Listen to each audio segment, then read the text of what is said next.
नमस्कार, good evening, good morning, सुप्रभात।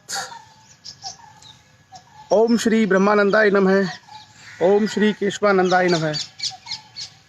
कैसे हैं आप सभी लोग? स्वागत है आप सभी लोगों का और फेसबुक लाइव की इस परिचर्चा में। और संविधान पर अपना लाइव सेशन लेकर के हम आपके बीच में उपस्थित हैं। सभी लोगों का स्वागत है।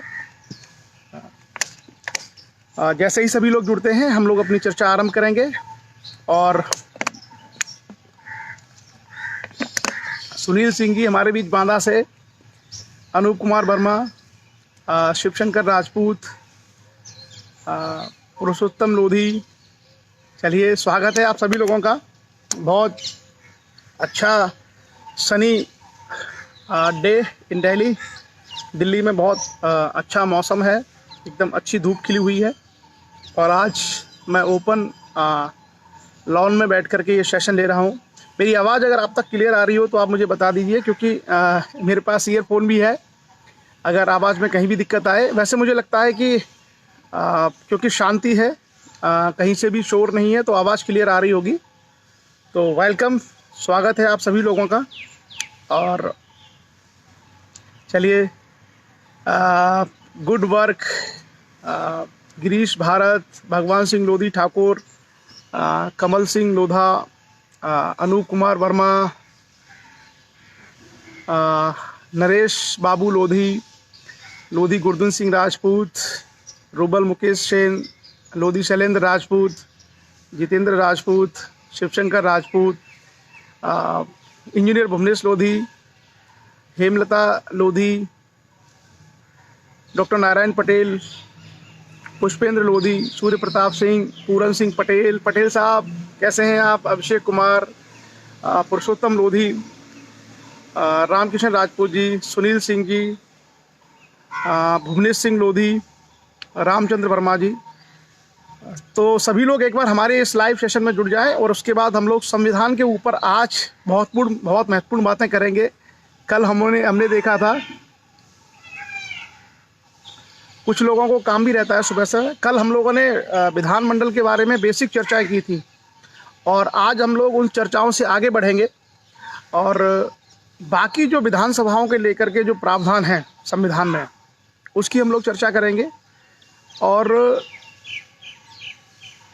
उसके अलावा उनके जो नियम हैं और जो विधानसभा के जो सचिवालय हैं, उसके संबंध में चर्चा करेंगे। और कुछ चर्चाएं हम लोग करेंगे जो विधानमंडल में नियम कानून जो बनाने की प्रक्रिया है। जैसा कि संसद के बारे में हमने चर्चा की थी कि संसद में किस तरीके से बिल आते हैं और कानूनों का निर्माण होता है। तो स्वागत है आप सभी लोगों का। 100 लोग लगभग अब तक जुड़ चुके हैं और धीरे धीरे बाकी लोग भी जुड़ते रहेंगे। आज हम लोग एक बहुत बड़े विचारक के विचार आपके बीच में रखेंगे और उस विचारक का नाम है प्लेटो, जिसको पाश्चात्य जगत का, वेस्टर्न वर्ल्ड का पहला व्यवस्थित फिलोसोफर कहा जाता है। प्लेटो, आप में से अधिकांश लोगों ने प्लेटो का नाम सुना होगा। 3 दार्शनिक यूनान में बड़े प्रसिद्ध थे प्राचीन काल में, सुकरात, और सुकरात का शिष्य प्लेटो, और प्लेटो का शिष्य अरस्तु। सुकरात, प्लेटो और अरस्तु। तो आज हम लोग प्लेटो की बात करेंगे, प्लेटो के विचारों के बारे में बात करेंगे। और प्लेटो ने पहली बार दुनिया में जो व्यवस्थित दर्शन है वो प्लेटो का ही है। हालांकि सुकरात बहुत ज्ञानी व्यक्ति थे और सुकरात ने ज्ञान की और दर्शन की आधारशिला रखी थी पाश्चात्य जगत में, लेकिन पहली बार दर्शन को व्यवस्थित रूप देने का कार्य किया था प्लेटो ने। और प्लेटो को हम लोग अफलातून के नाम से जानते हैं। कई लोगों ने सुना होगा अफलातून। तो अफलातून जो शब्द है वो प्लेटो के लिए ही इस्तेमाल होता है। बहुत बड़े दार्शनिक, बहुत बड़े ज्ञानी। और प्राचीन जो यूनान था, जिसमें आप लोगों ने एथेंस और स्पार्टा इत्यादि बड़े बड़े नाम जो सुने होंगे, तो प्राचीन ग्रीक और जो यूनान है उसको दुनिया की सबसे बड़ी शक्तियों के रूप में बनाने का कार्य दार्शनिकों ने ही किया था। इन दार्शनिकों के जो बहुत उच्च स्तर के विचार थे, इन विचारों के माध्यम से यूनान दुनिया में बहुत आगे बढ़ा था। और आपको पता होगा कि पहले यूनान ही दुनिया में सबसे आगे था। और उसकी बड़ी वजह यही थी कि सबसे पहले सुकरात ने, और सुकरात के बाद प्लेटो ने, और प्लेटो के बाद अरस्तु ने और आपको शायद जान करके हैरानी होगी कि सुकरात का जो शिष्य था वो प्लेटो था। प्लेटो का शिष्य कौन था? अरस्तु। लेकिन अरस्तु का शिष्य कौन था? आप लोग थोड़ा सोचिए कि कौन था अरस्तु का शिष्य। अरस्तु का भी एक बहुत महान शिष्य था। तो एक परंपरा थी, जिस परंपरा में ज्ञान था, जिस परंपरा में पुरुषार्थ था, जिस परंपरा में विजय, जिस परंपरा में राज्य निर्माण, जिस परंपरा में ये सारी चीज़ें हम लोगों को दिखाई देती हैं। मैं आपको बताता हूँ, जो अरस्तु था, अरस्तु का शिष्य था सिकंदर, अलेक्जेंडर। जो अलेक्जेंडर था, जिसको हम लोग विश्व विजेता के रूप में जानते हैं, सिकंदर बेसिकली अरस्तु का ही शिष्य था। तो एक श्रृंखला देखिए कि महान लोगों के माध्यम से किस तरीके से चीज़ें बदली। सुकरात आया, सुकरात से महान प्लेटो आया, प्लेटो से महान अरस्तु आया, और अरस्तु के बाद सिकंदर ने विश्व विजेता बनने का कार्य आरंभ किया। हालांकि वो कार्य उसका पूरा नहीं हो पाया था, लेकिन फिर भी आप एक चीज़ समझ सकते हैं कि जो सिकंदर था, 26 साल की उम्र में उसकी डेथ हो गई थी, और 26 साल की उम्र तक वो दुनिया में न जाने कितनी सारी चीज़ें जीत चुका था। तो ये दिखाता है विजन को, ये दिखाता है साहस को, ये उस विजन और उस साहस को दिखाता है। तो आज हम लोग उन्हीं प्लेटो के विचार से बात करेंगे। और जो प्लेटो का और समय था, सुकरात का समय था, अरस्तु का समय था, वही समय भारत में गौतम बुद्ध इन लोगों का है। तो मैंने जैसे कहा ना, कन्फ्यूशियस चीन में प्लेटो, सुकरात, अरस्तु यूनान में, भारत में गौतम बुद्ध और महावीर। एक तरीके से पूरी की पूरी दुनिया में एक बौद्धिक क्रांति हमें उस दौर में दिखाई देगी। तो कभी कभार होता है ना, एक इरा होती है, एक कोई समय होता है, उस समय में अच्छे अच्छे बुद्धिमान लोग पैदा होते हैं, बड़े बड़े विचारक आते हैं। एक दौर आता है, एक दौर ऐसा आता है जिस दौर में अंधकार हो जाता है, जहाँ विचारों पर ग्रहण लग जाता है। तो ये इतिहास के अपने अपने एक पड़ाव होते हैं, और ये बड़ा स्वर्णिम पड़ाव था प्राचीन ग्रीक। और ग्रीक पूरी दुनिया का सिरमौर था। बाद में चल करके ग्रीक का स्थान रोम ने ले लिया था, और दुनिया में आपने देखा होगा रोमन एम्पायर, रोमन साम्राज्य की स्थापना हुई थी। और बाद में आप देखेंगे कि अरब, तमाम, फिर यूरोप, जापान, अमेरिका, ये श्रृंखलाएं लगातार चलती रही हैं, और इन्हीं के माध्यम से ये बदलाव होते रहे हैं। तो आज हम लोग प्लेटो के बारे में थोड़े से विचार रखेंगे आपके बीच में, और उसके बाद फिर अपने सेशन पे आएंगे। प्लेटो का विचार है,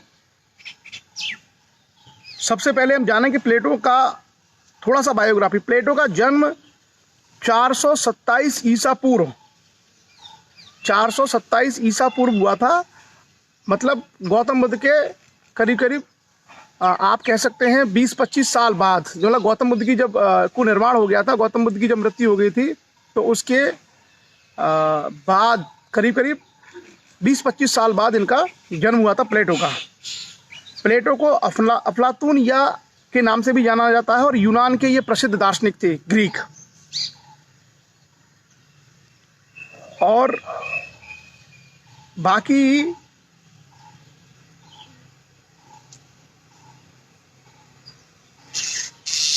इन्होंने एक जो सिद्धांत दिया था, उस पर हम बहुत नहीं जाएंगे, केवल राजा उसके विचारों की बात करेंगे। इनका एक बड़ा प्रसिद्ध सिद्धांत था दार्शनिक राजा का सिद्धांत।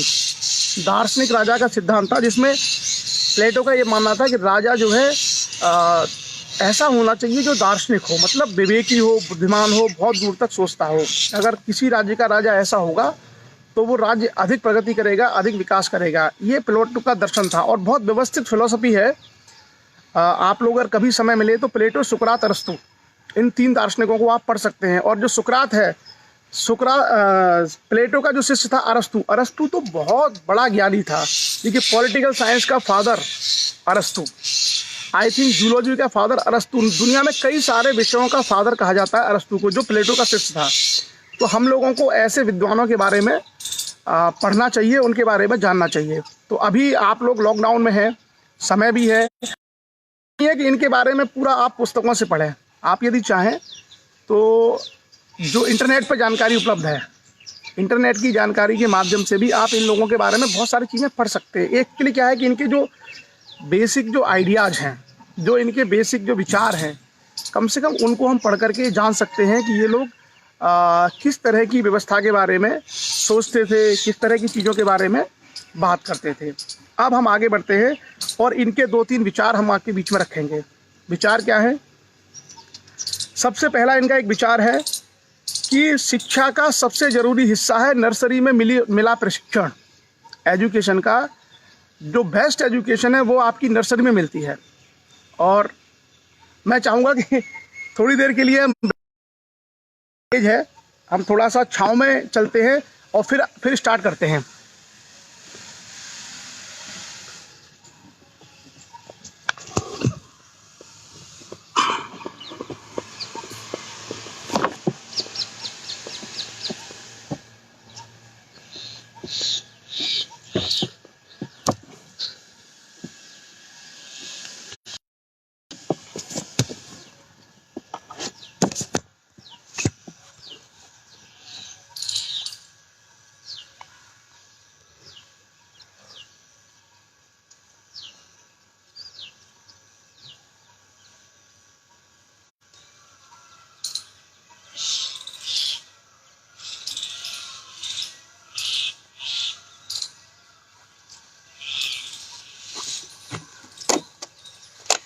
सॉरी, वहाँ थोड़ा सा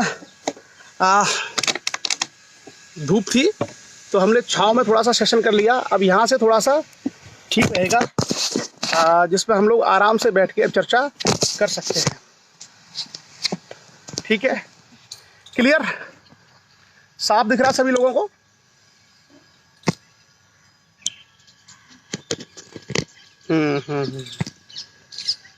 चलिए चलिए, थोड़ा सा डिस्टरबेंस हुआ, अब लगता है ठीक होगा। हाँ, तो अब हम लोग चर्चा करेंगे और प्लेटो के बारे में हम लोग बात कर रहे थे। तो प्लेटो ने कहा था कि सबसे अच्छी जो शिक्षा है वो सबसे अच्छी शिक्षा है जो प्राइमरी में दी जाती है, मतलब नर्सरी में, जो छोटे बच्चों को, और वो पूरी उम्र जो है इम्पैक्ट डालती है, पूरी लाइफ में इम्पैक्ट डालती है। अगर प्राइमरी जो नर्सरी की शिक्षा है अगर ये ख़राब हो जाए तो आगे बहुत सारे सुधार करना बच्चों में बहुत मुश्किल हो जाता है। तो उनका एक ये था कि जो बुनियादी शिक्षा है, ख़ास करके नर्सरी की छोटे बच्चों की एजुकेशन, कैसे उनको एटिकेट्स सीखने हैं, कैसे उनको बातचीत करने का तरीका सीखना है, ये सारी जो चीज़ें थी वो उन्होंने बहुत प्रमुखता से फोकस किया था। किसने? प्लेटो ने अपने दर्शन में। तो एक तो हम लोगों को प्लेटो के दर्शन की ये चीज़ें जाननी चाहिए। दूसरा, उनका एक और विचार है जिसको हम लोग लेते हैं, और वो विचार है प्लेटो का, दो मामलों में लोगों को कभी गुस्सा नहीं करना चाहिए, जिसमें वो मदद कर सकता है और जिसमें वो मदद नहीं कर सकता। अगर आप किसी की मदद कर सकते, there are two things a person should never be angry at what they can help and what they can not. तो दो चीज़ें हैं कि अगर आप किसी की हेल्प कर सकते हैं तो फिर आपको गुस्सा करने की आवश्यकता नहीं है, और अगर आप किसी की हेल्प नहीं कर सकते तो भी आपको गुस्सा करने का, क्रोध करने की आवश्यकता नहीं है। तो ये बहुत महत्वपूर्ण बात प्लेटो के दर्शन में मिलती है, उनके विचारों में मिलती है कि अगर हम किसी व्यक्ति की मदद करना चाहते हैं और मदद करते हैं तो फिर हमें उसमें गुस्सा नहीं करना चाहिए, और अगर हम मदद करने लायक ही नहीं है या कर ही नहीं सकते तो भी हमें फिर क्रोध नहीं करना चाहिए, क्योंकि जो उसके लिए सक्षम लोग होंगे वो उस कार्य को करेंगे। लेकिन प्लेटो की सबसे जो बड़ी खासियत है वो मैंने आपको बताई है कि उन्होंने ये कहा था कि दार्शनिक राजा का विचार दिया था, एक फिलोसफर किंग। और आप लोगों को कभी अवसर मिले तो आप प्लेटो के बारे में पढ़ना, बहुत अच्छे तरीके से उन्होंने, प्लेटो ने ये सारी चीज़ें बताई थी कि किस प्रकार से बुद्धिमान, तर्कपूर्ण जो शासक होते हैं वो समाज और राज्य की और राष्ट्र की बेहतरी के लिए कार्य करते हैं। बहरहाल ये तो चर्चा रही हमारी आज के विचारक के ऊपर, और मुझे लगता है आज सेशन हमारा, मुझे लगता है टाइम से ही शुरू हुआ है, कोई ऐसा नहीं है, लेकिन आज 150 लोग मुझे दिखाई दे रहे हैं। कुछ लोग जो है आज परिचर्चा में नहीं है। थोड़ा सा मैं व्यू ठीक से सेट कर लूँ, अब ठीक है। अब आगे हम लोग आते हैं और पुनः आप सभी लोगों का स्वागत है। थोड़ी देर के लिए डिस्टर्बेंस हुआ था, तेज़ धूप थी, तो मैंने कहा छाँव में बैठ कर के सेशन लिया जाए। एक और विचार हम लोग आपके बीच में यहाँ रखेंगे, और वो विचार है डॉक्टर भीमराव अंबेडकर का। उस विचार को रखने से पहले मैं आपको एक छोटी सी एक ज्ञान की बात बताता हूँ।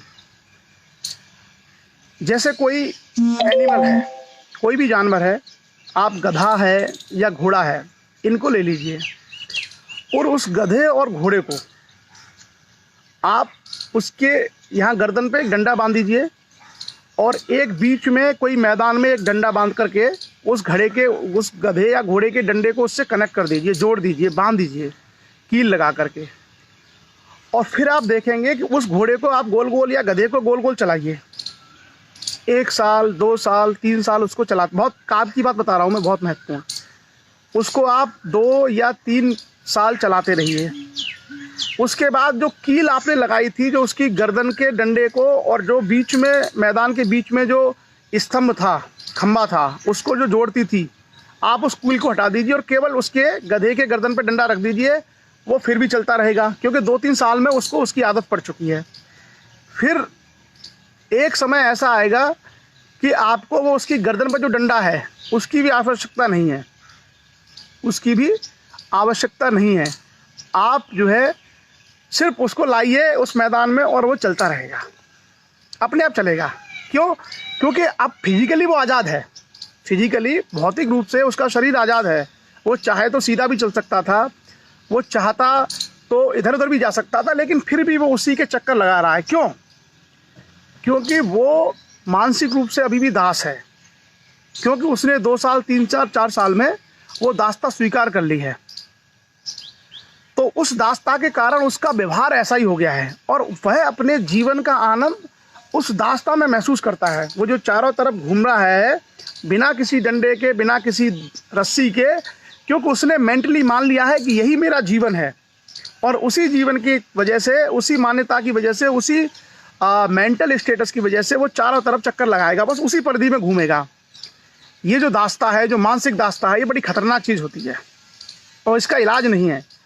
अब आप सोचिए, हजारों सालों से अगर किसी के अंदर दासता हो और आप फिजिकली उसको आज़ाद कर दो, क्या वह आज़ादी का या उस स्वतंत्रता का मूल्य समझेगा? नहीं, क्योंकि उसका शरीर आज़ाद है लेकिन मानसिक रूप से वह स्वतंत्र नहीं है। उसको उसी में मज़ा आएगा। मैं आपको एक चीज़ बताता हूँ। हाँ, जैसा हरिमोहन राजपूत ने कहा, कोल्हू का जो बैल था, पहले उसको ट्रेनिंग दी जाती थी कोल्हू के चारों तरफ घूमने के लिए, और बाद में क्या होता था कि वो रस्सी की जरूरत नहीं पड़ती थी, कोल्हू का बैल अपने आप घूमता था। इवन मैं आपको बताऊं, बचपन में क्योंकि हम जो सारे के सारे उदाहरण हैं, वो सारे के सारे उदाहरण हम लोग अपने ग्रामीण परिवेश से लेते हैं। मैं आपको एक और उदाहरण देता हूँ। हमारे गाँव में, हो सकता है पूरे देश में खेती बाड़ी होती है, हमारा जो क्षेत्र है वहाँ पर गेहूँ वगैरह की फसल बहुत होती है, गेहूँ, बाजरा, ये सब बहुत होते हैं। तो पहले जब थ्रेशर नहीं थे, कटर नहीं थे, तो कई बार किसान क्या करते थे कि जो गेहूं की बाल हैं उनको तोड़ा और एक जगह ढेर लगा दिया, या बाजरे की बाल तोड़ी एक जगह ढेर लगा दिया, या जो ज्वार थी, ज्वार की बाल तोड़ी एक जगह ढेर लगा दिया और उस पर जो है 2 बैलों को लेके चारों तरफ घुमाते थे। तो हमारे यहाँ इसे कहा था दाएँ चलाना, आपके यहाँ हो सकता है कोई और शब्द हो। और वो दाएँ चलाना बड़ा आसान प्रक्रिया थी।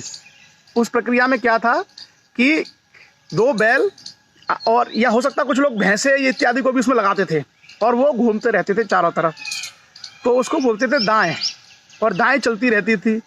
तो उस दाएं में पहले जो है शुरू में जो नए बछड़े आते थे वो भागते थे, वो अच्छे तरीके से काम नहीं करते थे।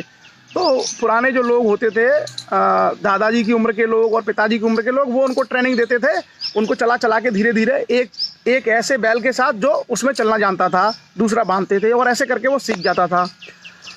और वो दाएं में घूमने वाले जो बैल थे वो इतने ज़्यादा अभ्यस्त हो जाते थे कि एक छोटा सा बच्चा, ज़रूरी नहीं है कि कोई बड़ा किसान, मतलब कोई 40 साल का 50 साल का किसान उस काम को करे, वो घर के किसी छोटे से बच्चे को भी उसका पगहा बोलते थे, जो रस्सी डंडी होती है पगहा, वो पगहा उसका पकड़ा दिया और वो बच्चा घूमता रहता था पीछे पीछे, और वो बैल चारों तरफ उसके घूमते थे। इसको बोलते थे दाएं। तो जो दाएं थी, इस दाएं में मतलब अनाज होता था, लेकिन वो बैलों की और उनकी वो आदत लग जाती थी। उसी तरीके से कोल्हू के जो बैल थे वो मानसिक रूप से उसके अभ्यस्त हो जाते थे। तो जब भी आप संविधान की बात करिए, जब भी आप कहेंगे संविधान की हम बात करें, डॉक्टर भीमराव अम्बेडकर की बात करें, तो जो ऐसे लोग जो कोल्हू के बैल हैं, जो फिजिकली तो इंडिपेंडेंट हैं लेकिन जो मानसिक रूप से आज भी गुलाम हैं, जिनकी गुलामी गई नहीं है, उनको बहुत तेज़ी से बुरा लगेगा। उनके अंदर अचानक से मिर्ची लग जाएगी कि साहब ये बात क्या कर दी। आप ये समझिए कि संविधान का अनादर जो लोग करते हैं, बेसिकली वो अपनी उसी कोल्हू के बैल वाली प्रवृत्ति की जो मानसिक दास्ता है उसमें वो प्रसन्न है। उनको पता नहीं है स्वतंत्रता का मूल्य क्या है, उनको आज़ादी की कीमत नहीं पता होती है, और इसलिए वो हर ऐसी चीज़ जो मानव का विकास करे, वो हर चीज़ जो मानव के बीच में समानता लाए, सबसे पहले वही उसका विरोध करेंगे। आप डॉक्टर अंबेडकर का नाम लीजिए, डॉक्टर भीमराव अंबेडकर का अगर आप नाम लेंगे और उसका विरोध अगर कोई किसी ने किया, तो आप ये समझ लीजिए जिसको आज़ाद किया है, जिसको उस दाएं से निकाला है, जिसको उस कोल्हू से निकाला है, वो व्यक्ति जिसको आज़ादी मिली है, जो सबसे ज़्यादा अपना विकास कर सकता है, सबसे ज़्यादा वही विरोध करेगा। क्यों? क्योंकि वो फिजिकली आज़ाद हो गया है, लेकिन मेंटली उसकी स्थिति नहीं बदली है। मानसिक रूप से उसने अभी नहीं सीखा है, उसका मन अभी स्वतंत्र नहीं है। अभी वो उन्हीं आस्थाओं में, उन्हीं रूढ़ियों में, उन्हीं परंपराओं में जकड़ा हुआ है जो हजारों सालों से उसको दास्ता में रखे हुए थी, दास बनाई हुई थी। और ये अक्सर जैसे कहते हैं ना कि आपने सुना होगा कि नया मुल्ला अल्लाह अल्लाह चिल्लाता है, तो जिसको वो जो उसको सबसे ज़्यादा पीड़ित रहा है, कभी कभी आपको ये देखने को मिलेगा कि वही सबसे ज़्यादा उसका विरोध भी करेगा। और वो इसलिए है क्योंकि शिक्षा के बारे में 3 जो बेसिक बातें हैं, हम संविधान पर चर्चा करने से पहले ये बातें करना थोड़ा सा महत्वपूर्ण है। शिक्षा के बारे में 3 चीज़ें होती हैं। एक तो हम जो पढ़ाई लिखाई करते हैं उसको बोलते हैं पढ़ना लिखना। आप लोग पढ़े लिखे बहुत सारे लोग हो सकते हैं, मतलब कोई हाई स्कूल है, कोई इंटर है, कोई बीए है, कोई बीएससी है, कोई भी व्यक्ति पढ़ा लिखा हो सकता है।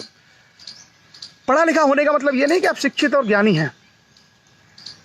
पढ़ा लिखा होने का मतलब ये नहीं है कि आप शिक्षित और ज्ञानी हैं। मान लीजिए आप पढ़ लिख करके एमबीबीएस डॉक्टर बन गए, पढ़ लिख करके, या पढ़ लिख करके आप इंजीनियर बन गए, और आप अपना घर का निर्माण कर रहे हैं, और अपने घर के निर्माण में आप यदि किसी ऐसे 5 पास या 8 पास आदमी को बुलाते हैं कि साहब ये ग्रहों की दिशा बता दो कि हमारा घर ठीक से बनेगा या नहीं बनेगा, तो आप पढ़े लिखे हैं, आपके पास एमबीबीएस की डिग्री है, आप इंजीनियर हैं, हो सकता है आप जज हैं, आप आईएएस हैं, कुछ भी हो सकते हैं, लेकिन आप ज्ञानी और एजुकेटेड नहीं हैं, आप शिक्षित नहीं हैं, आपके पास पढ़ाई लिखाई है।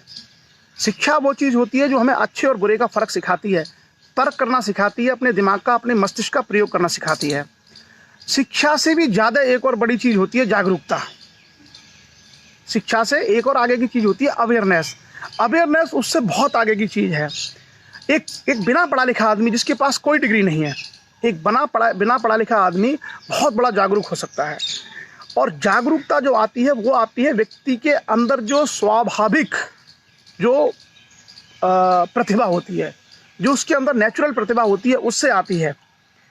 और समस्याओं की जड़ कहाँ होती है? समस्याओं की जड़ यही होती है कि जहाँ पढ़े लिखे लोगों का व्यवहार अज्ञानी जैसा होता है, पढ़े लिखे लोगों का व्यवहार अशिक्षित जैसा होता है। तो हमेशा समाज में कभी भी ये नहीं होना चाहिए कि जो पढ़ गया वो सब जानता है या उसको सब कुछ पता है। हो सकता है वो और बड़े ज्ञान में हो, और बहुत बड़े दास्ता मेंटल उसकी स्टेटस अभी भी इंडिपेंडेंट नहीं हुई हो। तो एक बहुत बड़ी चीज़ें होती है। दूसरा, जो पुस्तकें हैं, पुस्तकों के बारे में हमें कभी ये नहीं मान लेना चाहिए कि किसी किताब में लिखा हुआ तो सत्य है। बिल्कुल। क्यों? क्योंकि ज्योतिबा फुले ने कहा था कि कोई भी किताब, दुनिया में कोई भी किताब मनुष्य ने लिखी है, कोई भी किताब मनुष्य ने लिखी है, ये ज्योतिबा फुले का कहना था। और लगभग जितने भी साइंटिफिक रिसर्च हुई है, जितने भी हिस्टोरिकल रिसर्च हुई हैं, वो सभी इस बात को मानती हैं कि सारी की सारी किताबें किसी न किसी रूप में मनुष्यों के द्वारा ही रचित हैं। तो जब मनुष्य लिखेगा, अगर मनुष्य किसी किताब को लिखेगा तो निश्चित रूप से वो अपना दिमाग उसमें लगाएगा, अपनी सोच उसमें डालेगा, अपने आचार विचार उसमें डालेगा, अपनी संस्कृति की श्रेष्ठता उसमें डालेगा, वो सब चीज़ डालेगा। जैसे अगर मुझसे ये कहा जाए कि मैं अपने परिवार का इतिहास लिखूं, तो मैं तो अपने पिताजी को पृथ्वी का सम्राट लिख दूंगा, और अगर ये दुनिया कहे कि भाई उसको बाद में पढ़ा जाएगा, तो क्या ये सत्य हो जाएगा? भाई हमारे पिताजी एक शिक्षक, और मुझसे कहा जाए कि आप पढ़ गए हो, आप किताब लिखो, तो अगर मैं ये किताब लिख दूं कि मेरे पिताजी पूरे ब्रह्मांड के जो है सम्राट थे, तो क्या वो सही हो जाएगा? नहीं। तो जो कुछ भी पुस्तकों में लिखा होता है, पुस्तकें किसने लिखी हैं, कौन उनके राइटर हैं, किस विचार के लोग रहे हैं, इसलिए हमेशा पुस्तकों में लिखी गई सारी विचारधाराएं सही नहीं होती हैं। इसलिए कहा जाता है कि मनुष्य के अंदर की जो क्षमता है, मनुष्य के अंदर की जो प्रतिभा है, वो सबसे बड़ा ज्ञान है। कल हमने चर्चा की थी कि आपके जो चिंतन से ज्ञान पैदा होता है वो सर्वश्रेष्ठ ज्ञान है, क्योंकि चिंतन का जो ज्ञान है वो ज्ञान आपको बताता है कि सही क्या है, गलत क्या है, उचित क्या है, अनुचित क्या है, सत्य क्या है, असत्य क्या है। ये सारी की सारी चीज़ें, मनुष्य सब सर्वश्रेष्ठ प्राणी है अगर हम अपने चिंतन का प्रयोग करते हैं। जैसा मैंने कहा, पढ़ाई लिखाई कर ली कोई बहुत बड़ी बात नहीं, सब पढ़ जाते हैं, डिग्री हासिल सब कर लेते हैं, लेकिन उस डिग्री के बाद क्या हम लोग वास्तव में शिक्षित हैं? तर्क कर सकते हैं? नहीं। और उससे भी ऊपर जाकर के क्या चिंतन करने की मौलिक क्षमता हमारे अंदर आई?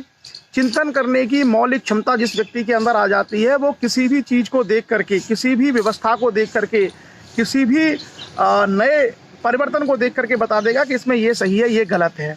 ये जो क्षमता होती है ये हर व्यक्ति के अंदर अंतर्निहित है, बशर्ते उसके अंदर वो चिंतन जागृत हो जाए।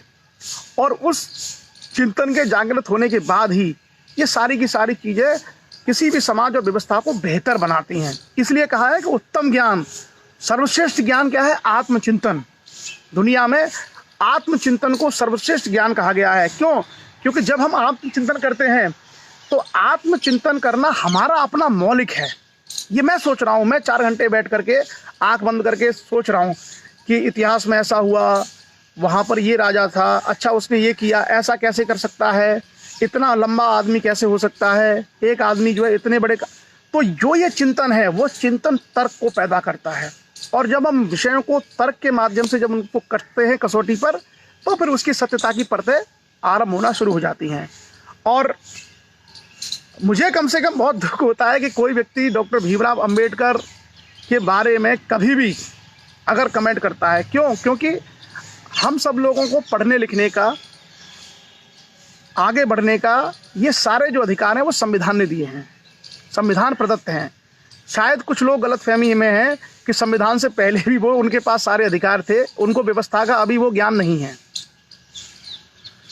और 2 लोगों के बारे में खास करके अगर आप थोड़ा गहराई से पढ़ें तो तमाम जो ग्रंथ हैं उसमें स्त्रियों के प्रति और वर्ण व्यवस्था में जो शूद्र थे उनके प्रति कितनी ज़्यादा विभेदकारी और नेगेटिव बातें लिखी हुई हैं। आप अगर उन पुराने ग्रंथों का अध्ययन आप करेंगे तो पता चल जाएगा। और अंबेडकर साहब ने क्या किया, संविधान में केवल एक आर्टिकल लिख दिया, संविधान का अनुच्छेद 14 बस, और उसमें ये कहा सब बराबर, सब बराबर, स्त्री पुरुष ऊंच नीच सब बराबर, कोई ना ऊंचा ना कोई नीचा ना कोई स्त्री। मतलब आप सोचिए, जो बातें हजारों ग्रंथों में लिखी गई थी समझा समझा के कि ऐसे भेद करना है, इसके साथ ये दंड देना है, इसको ये करना है, इसको शिक्षा नहीं देनी है, स्त्रियों को ये अधिकार नहीं देने हैं। अंबेडकर साहब आए, आर्टिकल 14 लिखा, और आर्टिकल 14 में उन्होंने क्या बात लिख दी? उन्होंने लिख दिया कि भैया आज से सब बराबर, कानून की नज़र में सब बराबर, कोई भेदभाव नहीं।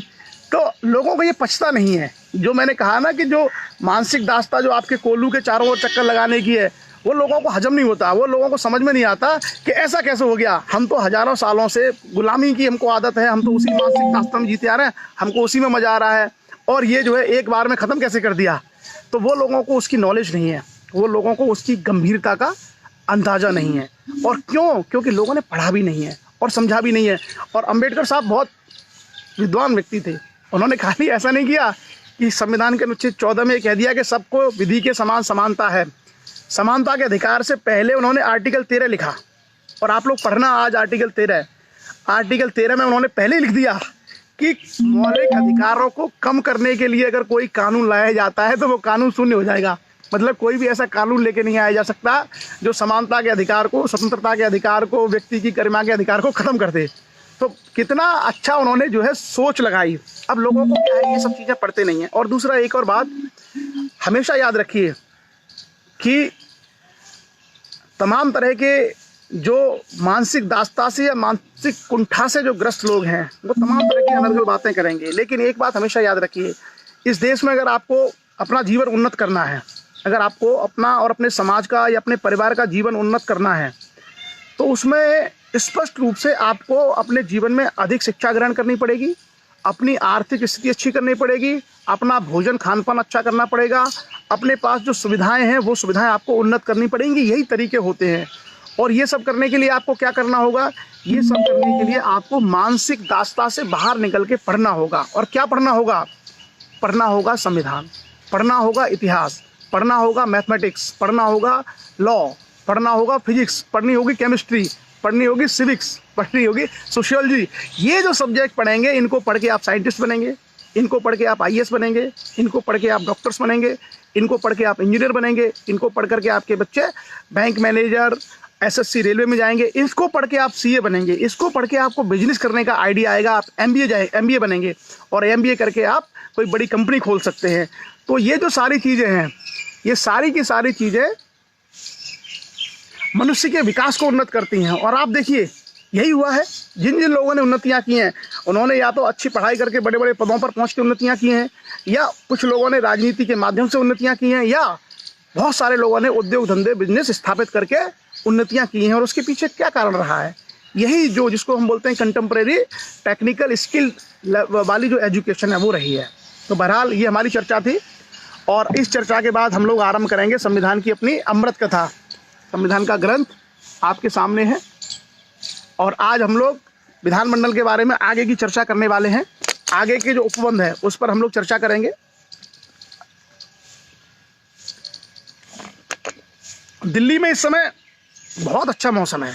दिल्ली में इस समय आप देखेंगे ना, पशु मतलब पक्षी बहुत हैं, मोर, बुलबुल, कोयल, सब, क्योंकि दिल्ली में इस समय प्रदूषण नहीं है, तो सारे पक्षी यहाँ पे एकदम अच्छे तरीके से एंजॉय कर रहे हैं, और वातावरण एकदम साफ सुथरा है। तो कभी कभार प्रकृति मतलब अच्छी लगती है, जब प्रकृति इतनी साफ हो, और कहीं ना कहीं मनुष्य के जो क्रियाकलाप है उनके माध्यम से चीज़ें डिस्टॉर्ट होती हैं, तो प्रकृति भी कहीं ना कहीं ये ध्यान रखती है। अब आगे हम लोग आज जो चर्चा करने वाले हैं वो राज्य विधानमंडल के अधिकारियों से ऊपर शुरू करेंगे।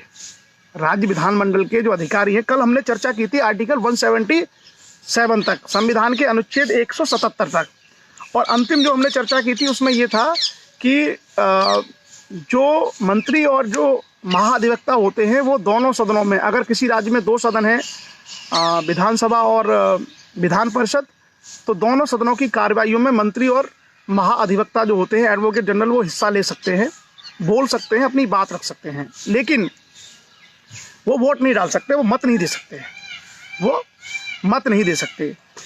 तो कल हमने ये चर्चा की थी। और देखिए जो संसद में जो प्रावधान है, मतलब भारत में अगर आप देखेंगे कि इंडिया का जो सेटअप है, जो भारत की राज्य व्यवस्था है, वो राज्य व्यवस्था लगभग सेंटर की कॉपी है स्टेट में। जैसे केंद्र में राष्ट्रपति है तो राज्य में राज्यपाल है, केंद्र में प्रधानमंत्री है तो राज्य में मुख्यमंत्री है, केंद्र में राज्यसभा और लोकसभा है तो राज्यों में विधानसभाएं हैं, लेकिन कुछ राज्यों में विधान परिषद भी हैं।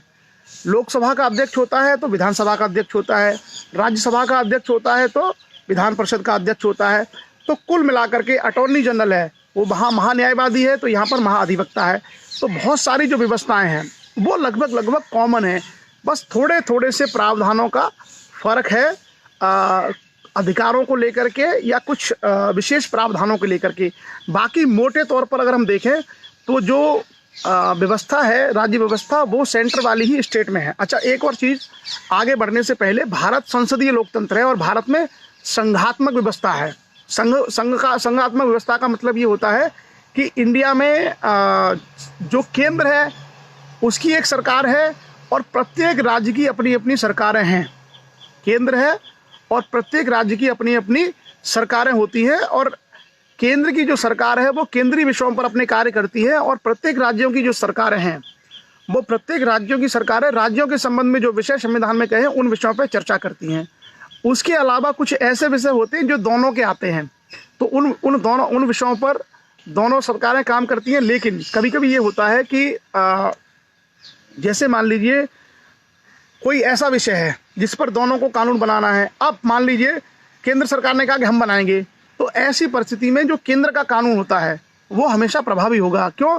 क्योंकि भारत में संघीय व्यवस्था तो है, लेकिन संघीय व्यवस्था में इस बात का प्रावधान किया गया है कि भारत की जो एकता और अखंडता है, भारत राष्ट्र की एकता और अखंडता को अक्षुण्ण बना के रखना है। तो ऐसे में अगर कहीं कोई टकराव या कहीं कोई इस तरह का चीज़ें आती हैं तो वहाँ केंद्र प्रभावी होता है, और इसलिए भारत में केंद्रीय जो सरकार है वो अधिक शक्तिशाली होती है, उसके पास अधिक शक्तियाँ होती हैं। क्लियर? अब हम आगे चर्चा करेंगे, और आगे की चर्चा में हम लोग राज्य विधानमंडल के अधिकारी, उसकी हम लोग चर्चा करेंगे। राज्य विधानमंडल के अधिकारी, उसके बारे में चर्चा करेंगे। और officers of the state legislature, तो आप सभी लोगों को सारा देखिए याद आता चला जाएगा। अगर आप लोगों ने लोकसभा और राज्यसभा के बारे में बहुत ठीक से चीज़ों को पहले अगर समझा है तो बहुत क्लियर हो जाएगा, बहुत कोई दिक्कत नहीं है। सबसे पहले आते हैं हम आर्टिकल 178। कल हमने संविधान का अनुच्छेद 177 तक कंप्लीट किया था, आर्टिकल 177, और आज हम करेंगे आर्टिकल 178। तो आर्टिकल 178 क्या कहता है? विधानसभा का अध्यक्ष और उपाध्यक्ष। तो सोचिए, पीछे हमने कहा था लोकसभा का अध्यक्ष और उपाध्यक्ष, तो लोकसभा के अध्यक्ष और उपाध्यक्ष में हमने क्या कहा था कि लोकसभा अपने ही मेंबर में से एक अध्यक्ष बनाती है और एक उपाध्यक्ष बनाती है। सेम संविधान के अनुच्छेद 178 में प्रावधान है कि जो विधानसभाएं होती हैं, विधानसभाएं अपने सदस्यों में से ही एक को अध्यक्ष और एक को उपाध्यक्ष बनाती हैं। सिंपल सा प्रावधान है, बहुत डिटेल में नहीं जाएंगे।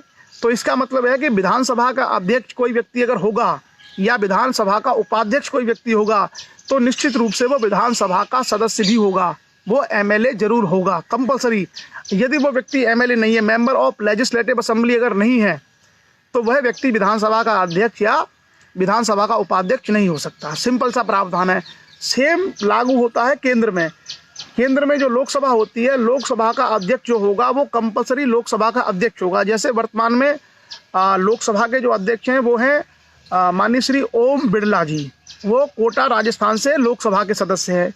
इसी तरीके से यदि आप उत्तर प्रदेश में देखें तो उत्तर प्रदेश में विधानसभा है, तो विधानसभा के जो अध्यक्ष हैं वो विधायक हैं, मतलब एमएलए हैं, विधानसभा के सदस्य हैं। आई थिंक शायद मैं नाम भूल रहा हूँ उनका, वो उन्नाव या इत्यादि कहीं से शायद वो विधायक हैं। तो मतलब जो विधानसभा का सदस्य होगा वही विधानसभा का अध्यक्ष भी बन सकता है। और संविधान के अनुच्छेद 178 में बहुत साधारण से प्रोविजन है कि विधानसभा के जो सदस्य हैं वो अपने में से ही 2 लोगों को ये बनाएंगे। उसके बाद हम आगे बढ़ते हैं आर्टिकल 179, संविधान का अनुच्छेद 179। अच्छा, कई बार लोगों को ये बड़ा कन्फ्यूजन होता है 59, 69, 79, 89। तो 79 का मतलब है 79, 179। तो आर्टिकल 179 में क्या लिखा है कि अध्यक्ष और उपाध्यक्ष का पद रिक्त होना, पद त्याग और पद से हटाया जाना। तो अध्यक्ष और उपाध्यक्ष का पद कैसे हो सकता है, कैसे रिक्त होगा? या तो वो खुद से त्याग पत्र दे दे, या तो अगर कोई मान लीजिए विधायक है और वो विधायक की सदस्यता से त्याग पत्र दे दे तो वो हट जाएगा अगर विधायक ना रहे। या जो अध्यक्ष है, अध्यक्ष उपाध्यक्ष को अपना त्याग पत्र दे दे कि भाई मैं अध्यक्ष नहीं रहूँगा, या उपाध्यक्ष अध्यक्ष को त्याग पत्र दे दे तो वो हट सकता है। या जिसको बोलते हैं ना बनाने वाला बिगाड़ भी तो सकता है। तो जो विधानसभा के सदस्य होते हैं, विधानसभा के सदस्यों ने मिलकर के बनाया है विधानसभा का अध्यक्ष और उपाध्यक्ष। तो विधानसभा के सदस्य अगर संकल्प पारित कर लेते हैं और बहुमत से कि भाई इनको हटाया जाए तो वो हटा भी सकते हैं। तो कुल मिलाकर के विधानसभा का अध्यक्ष और उपाध्यक्ष का पद कब रिक्त होगा? या तो वो त्यागपत्र दे दे, या तो वो विधानसभा का सदस्य ना रहे, या विधानसभा के द्वारा उन लोगों को संकल्प प्रस्ताव के माध्यम से पद से हटा दिया जाए। अच्छा, मैं ये जानना चाह रहा हूँ कि ये जो सारा डिस्कशन है हम लोग हिंदी में कर रहे हैं और पूरे एक अनुच्छेद के साथ साथ अगर किसी को इंग्लिश में ज़रूरत हो तो मुझे प्लीज़ कमेंट में लिख देना, ताकि मैं इंग्लिश में उसको बता दूं कि इंग्लिश में क्या प्रोविज़न है।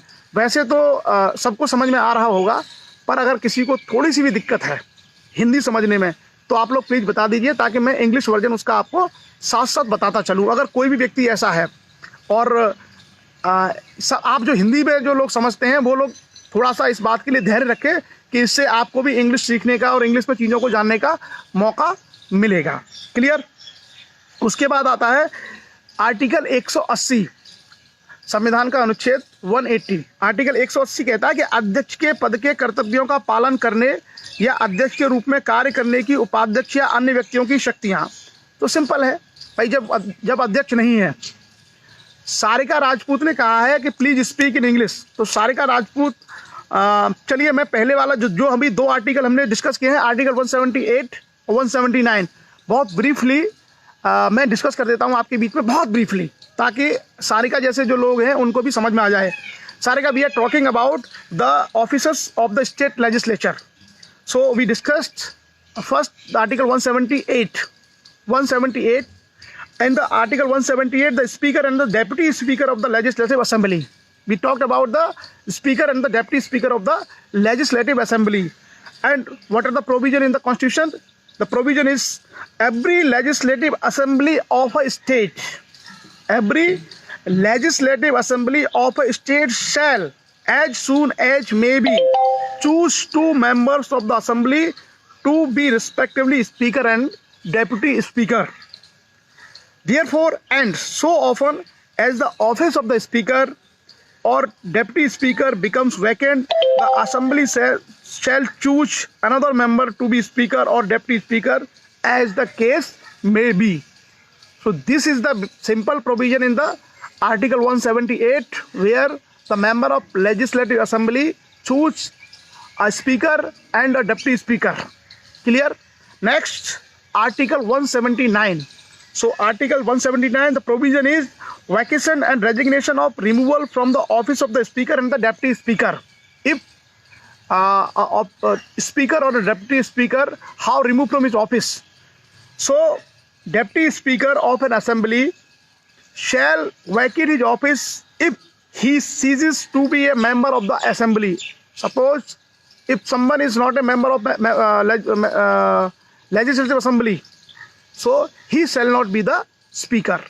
Next, may at any time by writing under his hand addressed if such member is the speaker to the deputy speaker, and if such member is the deputy speaker to the speaker, resign his office. Suppose if somebody is the speaker in legislature, so he or she can offer his resignation to the deputy speaker, or deputy speaker can offer his resignation to a speaker. So this is the second provision from which any speaker or deputy speaker can vacate their post. Next provision, may be removed from his office by a resolution of the assembly passed by a majority of all the members of the assembly. Because the member of the assembly choose a speaker or deputy speaker, so they can remove him also. So these are the 3 provisions. Next we move to the article 180. हम लोग article 180 पे चर्चा करेंगे। और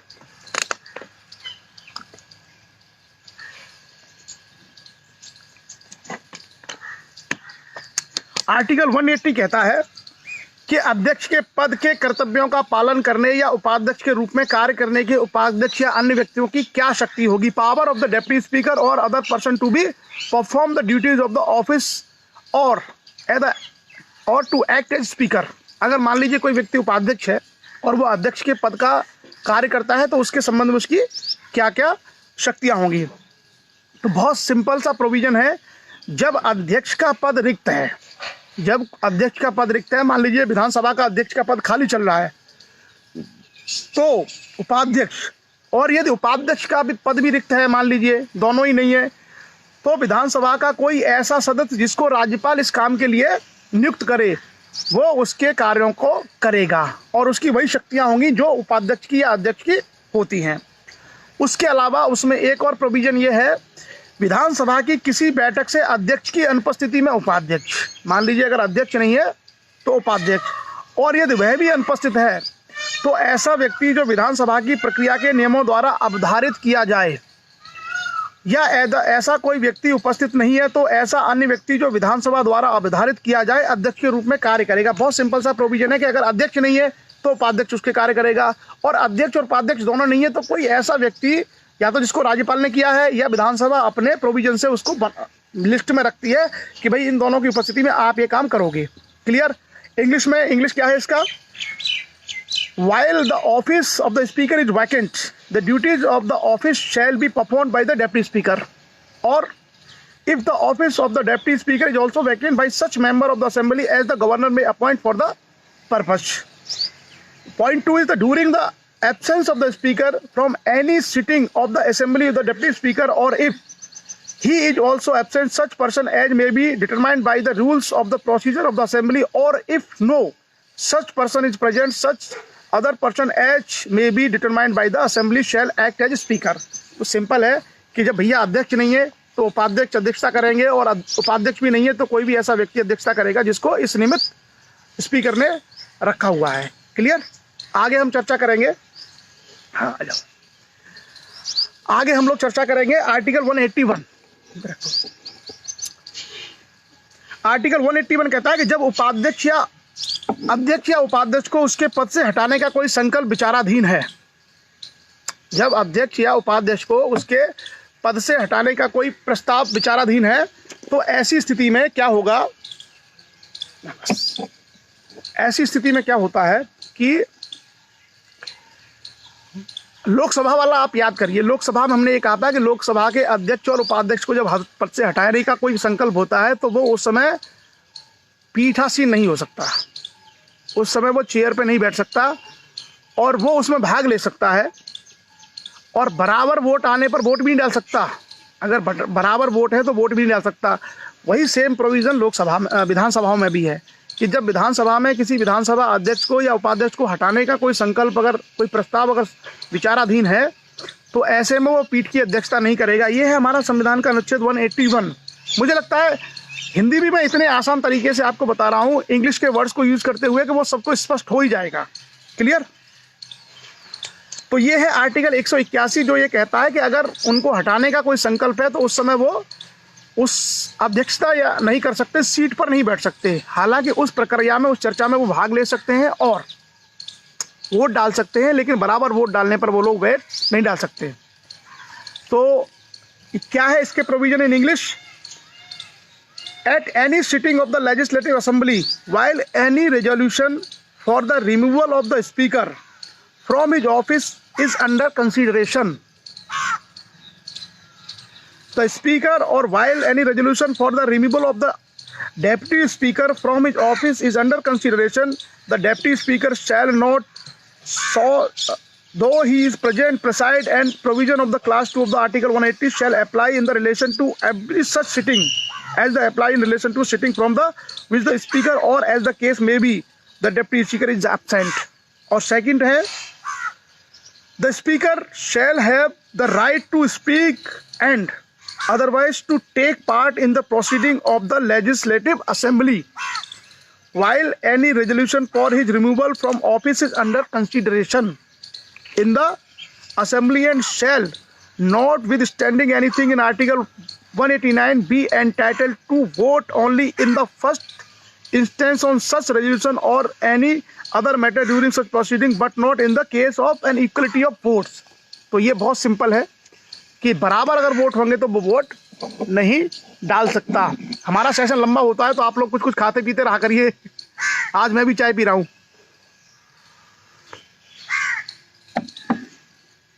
हाँ, उसके बाद आता है आगे, तो दो सदन होते हैं। विधानसभा की हमने चर्चा कर ली कि विधानसभा का अध्यक्ष और उपाध्यक्ष कौन बनेगा और कैसे हटेगा, और अगर उसको हटाने का प्रस्ताव विचाराधीन है तो वो सीट पर नहीं बैठेगा। चलिए आगे है विधान परिषद का सभापति और उपसभापति। आगे है विधान परिषद। तो विधान परिषद केवल कुछ ही राज्यों में है, तो विधान परिषद के बारे में केंद्र से थोड़ा सा अलग प्रोविजन है। केंद्र में क्या होता है कि जो भारत का उपराष्ट्रपति होता है वो राज्यसभा का सभापति होता है ऑटोमेटिक। मतलब राज्यसभा का कोई सभापति राज्यसभा के मेंबर में से नहीं बनता।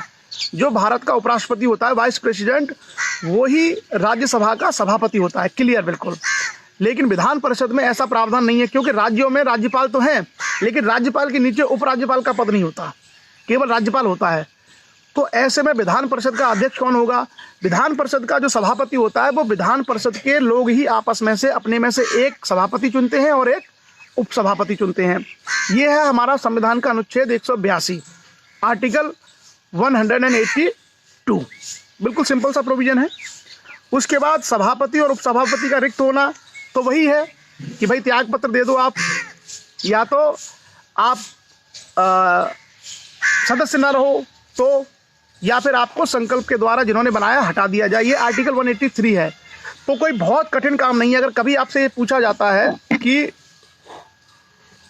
जो विधान परिषद का जो सभापति है और विधान परिषद का जो उपसभापति है, उनको कैसे उनका पद रिक्त होगा, तो विधान परिषद का सभापति उपसभापति को त्याग पत्र दे दे, या उपसभापति सभापति को त्याग पत्र दे दे, एक तो ये तरीका है। दूसरा क्या है, वो खुद ही रिजाइन दे दे, एक तरीका होगा। दूसरा जो संकल्प पारित कर दिया जाए, क्योंकि विधान परिषद के सदस्यों ने उनको बनाया है, वो यदि संकल्प पारित करते हैं तो उनको उनके पद से हटाया जा सकता है।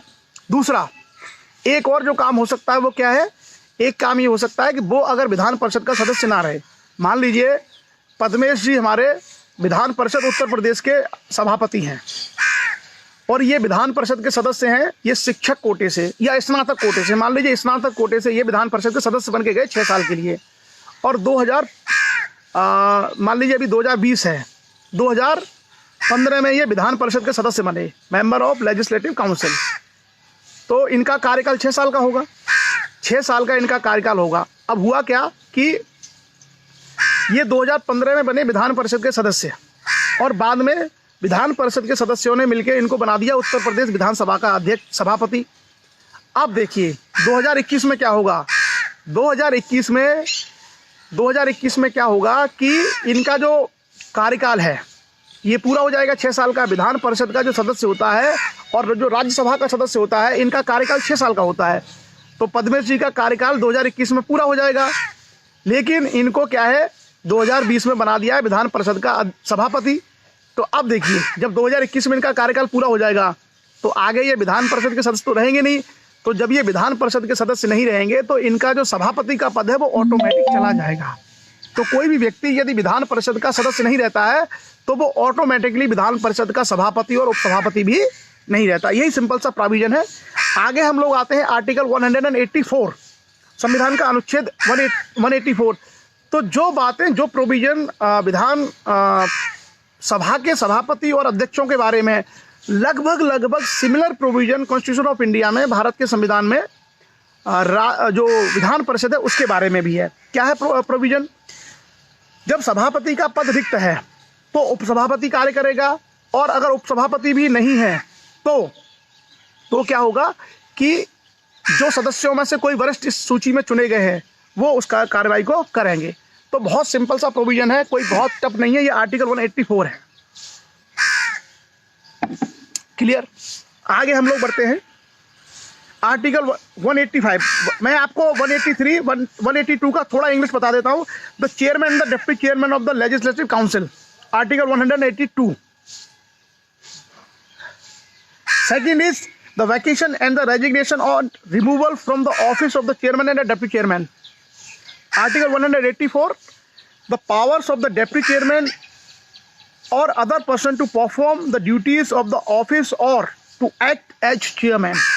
So these are the basics, very simple provision in the Constitution of India, or these provisions are similar to the provision which we have discussed regarding the speaker of chairman of Vidhan Sabha, member of Legislative Assembly. So similar provisions are there. The article 185. The article 185 is similar कि अगर किसी भी सभापति या उपसभापति को हटाने का अगर कोई संकल्प विधान परिषद में अगर पेंडिंग है तो ऐसे संकल्प पर क्या होगा कि वो उसमें भाग तो ले सकता है, वो अटेंड कर सकता है उसको, प्रोसीडिंग को, उसमें बोल भी सकता है, अपनी बात भी रख सकता है और वोट भी डाल सकता है। लेकिन अगर बराबर मत है, मान लीजिए मिस्टर ए किसी विधान परिषद के अध्यक्ष हैं, सभापति हैं, मिस्टर ए को हटाना है, विधान परिषद के द्वारा एक संकल्प लाया गया। अब मान लीजिए विधान परिषद में कुल मिलाकर के 80 लोग हैं, 80 लोग विधान परिषद के सदस्य हैं। तो मिस्टर ए को हटाने का जब प्रस्ताव आया तो मिस्टर ए को बताया जाएगा कि भाई आपको हटाया जा रहा है, तो वो उनकी कार्रवाई में भाग लेंगे और वो बोलेंगे भी, अपना पक्ष भी रखेंगे। फिर वोटिंग होगी कि भाई कितने लोग सहमत हैं कि मिस्टर ए को सभापति के पद से हटाया जाए। तो 40 लोगों ने बोला कि हम हटाएंगे और 40 लोगों ने बोला नहीं हटाएंगे। तो वोट क्या हो गए, बराबर, 40 इधर 40 उधर। अब फंस गया मामला। आप 81 मान लीजिए, तब समझ में आएगा। 81, तो 81 लोग हैं, 40 लोगों ने पक्ष में वोट डाला, 40 में विपक्ष में वोट डाला, और 81वां जो आदमी था वो कौन था, वो खुद सभापति था। तो अब 40 लोग अगर एक तरफ हैं, 40 लोग दूसरी तरफ हैं, तो सभापति वोट नहीं डाल सकता कि भैया मुझे बना रहने दो, क्योंकि वो तो ये कहेगा मुझे बना रहने दो। तो ऐसे में सभापति और उपसभापति को जब हटाया जाता है, सेम लोकसभा के अध्यक्ष और लोकसभा के उपाध्यक्ष की तरह ऐसी परिस्थिति में कोई भी जो अध्यक्ष है लोक विधानसभा का, वो निर्णायक वोट नहीं डाल सकता। क्लियर? आगे है अध्यक्ष और उपाध्यक्ष और सभापति के वेतन और भत्ते। सिंपल है, विधानसभा अपने जो विधि द्वारा वो तय करती है कितना वेतन और भत्ता हो, वो सारे सिंपल प्रोविजन है, वो सभी लोगों के बारे में है। हम लोग आगे बढ़ेंगे और आगे चर्चा करेंगे राज्य के विधानमंडल का सचिवालय। तो आपको पता होगा केंद्र का एक सचिवालय होता है, लोकसभा का और राज्यसभा का अपना अपना सचिवालय होता है। उसी तरीके से संविधान के अनुच्छेद 187 आर्टिकल 187 में ये प्रावधान है कि राज्य के विधानमंडल, अगर विधान परिषद है तो विधान परिषद का अलग से होगा, और अगर केवल विधानसभा है तो उनका एक अपना सचिवालय होगा। उसमें अपने कर्मचारी होंगे जो विधानमंडल के विधानसभाओं के कार्यों को, विधान परिषद के कार्यों को देखेंगे कि कौन कौन सी बैठक होनी है, कौन कौन सी चीज़ें एक्सेप्ट करनी है, किन बिलों पर चर्चा होनी है, वो सारा कार्य सचिवालय का होता है। बहुत सिंपल सा है, सीधा जो हमने लोकसभा सचिवालय और राज्यसभा सचिवालय के बारे में बात की थी। अब हम आगे बढ़ेंगे और एक बार मुझे बता दीजिए जितने प्रोविजन की हम लोग चर्चा कर रहे हैं, आप प्लीज़ ये बता दीजिए, क्योंकि संविधान थोड़ा सा टफ विषय होता है, लॉ की लैंग्वेज होती है। तो अगर किसी को समझने में अगर कोई दिक्कत आ रही हो कि साहब ये वाला प्रोविजन नहीं समझ में आया, तो आप लोग उसको तुरंत आप लोग उस पर क्वेश्चन पूछ सकते हैं। जैसे रमाकांत यादव ने सवाल पूछा है कि बराबर वोट होगा तो क्या होगा। तो बराबर वोट होने पर, बराबर अगर वोट है तो ऐसी परिस्थिति में उनको हटाया माना जाएगा, क्योंकि वो निर्णायक वोट वहां पर नहीं दे सकते। क्लियर? हम आगे बढ़ते हैं और अब हम देखते हैं कार्य संचालन, कंडक्ट ऑफ बिजनेस। तो आप सभी लोगों ने लोकसभा में सारा कार्य देखे होंगे कि हमने लोकसभा में कैसे कार्यवाही देखी थी, राज्यसभा में किस तरीके से बिल आते हैं, कैसे चर्चाएं होती हैं, किस तरीके से कानून बनते हैं, वो चर्चा ऑलरेडी हमने की हुई है। दूसरा, अब हम लोग यही सेम चर्चा, इसलिए मैंने कहा था कि जब हम लोगों ने लोकसभा और राज्यसभा की चर्चा की थी, जब हमने संसद की चर्चा की थी, तो चीज़ें हमको वहाँ अगर एक बार ठीक से समझ में आ गई तो आप ये मान के चलिए कि राज्य विधानसभाओं को समझना बहुत आसान है। ऑलमोस्ट 90% जो व्यवस्था है वो वही है जो राज्यसभा और लोकसभा में लागू है। यानी जो केंद्रीय व्यवस्था है, केंद्रीय व्यवस्था का ही यहाँ पर भी 90% सेम प्रोविजन है।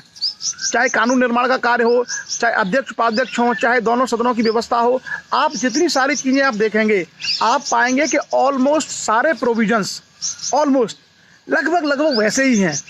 तो जैसा कि हमने वहाँ पर चर्चा की थी बिल के द्वारा किस तरीके से कंडक्ट ऑफ बिजनेस होता है, यानी कि लोकसभा और राज्यसभा की कार्रवाई कैसे चलती है, क्या क्या होता है, वही सेम चर्चा हम लोग करेंगे अब राज्य विधानसभाओं के बारे में।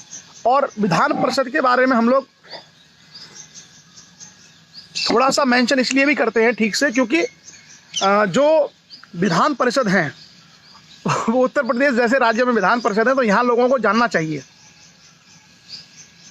विधान परिषद का पुरुषोत्तम लोधी ने यह सवाल किया है कि विधान परिषद के सदस्यों को कैसे चुनते हैं।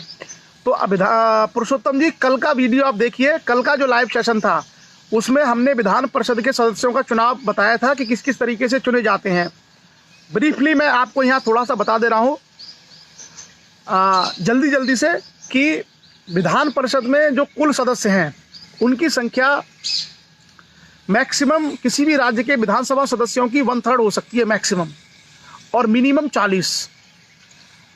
चुनाव कैसे होता है विधानसभा परिषद, जो विधान परिषद के सदस्यों का, विधान परिषद के सदस्य वो व्यक्ति बन सकता है जो भारत का नागरिक हो, पागल दिवालिया नहीं हो और उसकी उम्र 30 साल से ऊपर हो और उस राज्य का हो, जिस राज्य का हो वो। आगे कैसे वो चुने जाते हैं, तो उसके चुनने के लिए 3-4 तरीके हैं। जो 1/3 सदस्य 1/3 हैं वो चुने जाते हैं जिला पंचायत और जिला बोर्ड और नगर पालिकाओं के द्वारा। 1/3 को विधायक चुनते हैं और 1/12 चुने जाते हैं स्नातकों के द्वारा, 1/12 चुने जाते हैं माध्यमिक शिक्षकों के द्वारा, और जो बाकी बचते हैं उनको राज्यपाल नॉमिनेट करते हैं कला, साहित्य, विज्ञान, समाज सेवा और सहकारिता। आप लोग कल का वीडियो देख लीजिए तो आप उसको वहां से आपको ये जानकारी सारी मिल जाएगी। चलिए, तो आगे हम चलते हैं कार्यों का संचालन, बिजनेस कंडक्ट ऑफ बिजनेस कैसे होता है विधानसभा और विधान परिषद में। सबसे पहले आर्टिकल 188, आर्टिकल 188, और आर्टिकल 188 ये कहता है कि सदस्यों द्वारा शपथ या प्रतिज्ञान। तो कोई भी मेंबर जब एमएलए बन के आता है या एमएलसी बन के आता है तो सबसे पहले उसको शपथ लेनी होती है। बिल्कुल सेम है, डिक्टो। केंद्र में जब कोई लोकसभा का सदस्य बन के जाता है या राज्यसभा का सदस्य बन के जाता है तो उसको पहले शपथ लेनी होती है। सेम यहाँ पर है कि कोई व्यक्ति विधानसभा या विधान परिषद का सदस्य बन के जाता है तो उसको शपथ लेनी है। और जैसा आपको पता होगा कि सांसद जो शपथ लेते हैं वो राष्ट्रपति के सम्मुख या राष्ट्रपति किसी व्यक्ति को नॉमिनेट करता है कि भाई आप इनको सबको शपथ दिला दो। सेम यहाँ पे कौन दिलवाएगा? राज्यपाल, गवर्नर। तो जितने लोग विधानसभा के सदस्य चुन के जाएंगे या विधान परिषद के सदस्य चुन के जाएंगे वो राज्यपाल के सम्मुख शपथ लेंगे, या हो सकता है राज्यपाल किसी व्यक्ति को इस काम के लिए नियुक्त कर दे। ये है आर्टिकल 188। अब हम आएंगे आर्टिकल 189, संविधान का अनुच्छेद 189। संविधान का अनुच्छेद 189 कहता है सदनों में मतदान, रिक्तियों के होते हुए भी सदनों की कार्य करने की शक्ति और गणपूर्ति। Voting in house, power of house to act notwithstanding vacancy and quorum. तो आप लोगों को लोकसभा के बारे में खूब पता चल गया होगा, ठीक से याद कर लीजिए लोकसभा में कितनी गणपूर्ति होती थी, कितना कोरम चाहिए होता। वही प्रोविजन इसमें भी आएंगे। आर्टिकल 189 ये कहता है कि सदन की कोई भी कार्यवाही होगी साधारणतः सदन के बहुमत के द्वारा उसका निर्णय होगा, पहला। दूसरा क्या है कि मान लीजिए किसी विधानसभा के सदस्य की मृत्यु हो जाती है या वो किसी कारण से वो नहीं है, वो पद रिक्त है, तो ऐसा पद रिक्त होने पर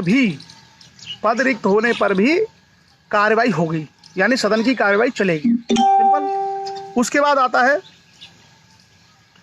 जो गणपूर्ति है, कोरम, कि कितने लोग होने चाहिए जिसके तब ये कार्रवाई चलती रहे। तो जैसा हमने कहा था ना लोकसभा, उसके बारे में कि 10%, तो यहाँ पे एक चीज़ और जोड़ दी है कि 10% के अलावा मिनिमम 10 लोग, क्योंकि यहाँ पर क्या है,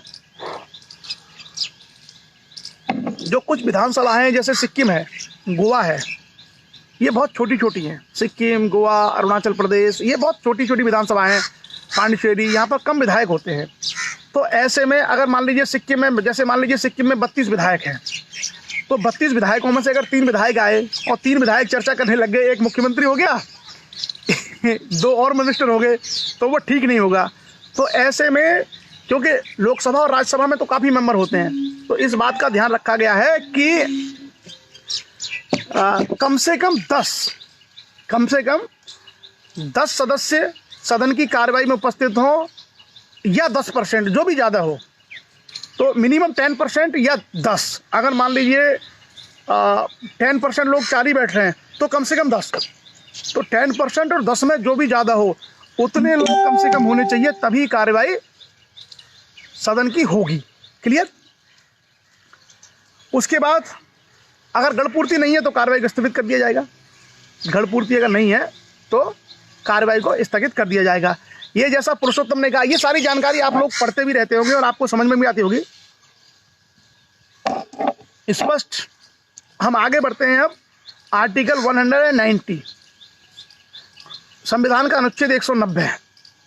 तो एक बस इतना याद रखना कि लोकसभा की जो कार्रवाई है या राज्यसभा की जो कार्रवाई है उसमें 10% मेंबर चाहिए ही चाहिए। 10% मेंबर का मतलब है कि लोकसभा में 545 हैं, तो 545 में से चाहिए कम से कम 545 का मतलब हो गया 54.5। तो 54.5 की जगह आधा तो आदमी होता नहीं है, तो 55 लोग चाहिए। और मान लीजिए राज्यसभा में 240 मेंबर हैं तो 24 लोग मिनिमम चाहिए। तो इतने लोग कम से कम चाहिए तब उसकी कार्रवाई होगी। लेकिन विधानसभाओं के बारे में ये उपबंध है कि 10% लोग यहाँ पर हों। जैसे उत्तर प्रदेश की विधानसभा है तो उसमें 403 मेंबर होते हैं, तो 403 में से अगर 43 आ गए तो हो गया काम। लेकिन छोटी विधानसभाएं जैसे आपका गोवा है जिसमें 40 मेंबर हैं, सिक्किम है जिसमें 32 मेंबर हैं, पांडिचेरी है जिसमें 30 मेंबर हैं, तो ऐसे में एक प्रावधान ये किया गया है कि विधानसभाओं के कम से कम 10 लोग हों। विधानसभा मतलब अगर हाउस चलाना है तो या तो कम से कम 10 लोग हों या 10% जो भी ज़्यादा हो, तो ऐसे में कम से कम 10 लोग होना जरूरी है। क्लियर? बस इतना वहाँ पे फ़र्क है। आगे हम बढ़ते हैं, सदस्यों के लिए निरर्हता, डिस्क्वालिफिकेशन मेंबर्स। कौन से ऐसे प्रोविजन है जिसके आधार पर सदस्यों को डिस्क्वालीफाई किया जाता है? ऐसा तो नहीं है कि वो बने ही रहेंगे। तो डिस्क्वालीफाई करने के लिए क्या है? सबसे पहले स्थानों का रिक्त होना, आर्टिकल 190 संविधान का अनुच्छेद 190 कहता है वैकेंस ऑफ सीट्स। कोई व्यक्ति राज्य के विधानमंडल के दोनों सदनों का सदस्य नहीं होगा। कब? और जो व्यक्ति दोनों सदनों का सदस्य चुन लिया जाता है तो उसके एक या दूसरे सदन के स्थान को रिक्त करने के लिए उस राज्य के विधानमंडल विधि द्वारा उपबंध कर सकेंगे। मैंने आपको पढ़ दी संविधान की लैंग्वेज, अब मैं बताता हूँ आपको इसकी व्याख्या। इसकी व्याख्या ये कहती है कि कोई भी व्यक्ति एक ही साथ विधान परिषद और विधानसभा दोनों का सदस्य नहीं हो सकता। कोई व्यक्ति, जैसे मान लीजिए किसका नाम लें हम, कृष्ण गोपाल लोधी। कृष्ण गोपाल लोधी जो है उत्तर प्रदेश के अलीगढ़ जिले के रहने वाले हैं और ये एक किसी अतरौली विधानसभा से बन जाते हैं विधायक, एमएलए, और ये बन जाते हैं 2017 में विधायक, एमएलए, और 2020 में इनका मन करता है कि मुझे एमएलसी भी बनना है, तो ये स्नातक वाले से चुनाव से एमएलसी का पर्चा भी भर देते हैं और ये एमएलसी का चुनाव भी जीत जाते हैं। तो संविधान के अनुच्छेद 190 में ये प्रावधान किया गया है कि एक ही व्यक्ति एक साथ एमएलए और एमएलसी नहीं हो सकता। अगर वो कोई व्यक्ति एमएलए है तो या तो उसको एमएलसी का पद छोड़ना पड़ेगा या तो उसको एमएलए का पद छोड़ना पड़ेगा, या तो उसको एमएलसी का पद छोड़ना पड़ेगा या तो उसे एमएलसी का पद छोड़ना पड़ेगा। ये विधानसभा अपने विधि द्वारा इसको तय करती है। और जैसे मान लीजिए कि आप आमतौर पर प्रक्रिया ये है कि अगर कोई व्यक्ति जैसे एमएलए है और वो या एमएलए यदि एमएलसी बन गया तो उसका, अगर वो ये नहीं बताता सदन को, अवगत नहीं कराता कि मुझे ये छोड़ना है, तो उसका एमएलए अपने आप चला जाएगा, क्योंकि वो एमएलसी बाद में बना है तो वो ऑटोमेटिक चला जाएगा उसका पद। उसके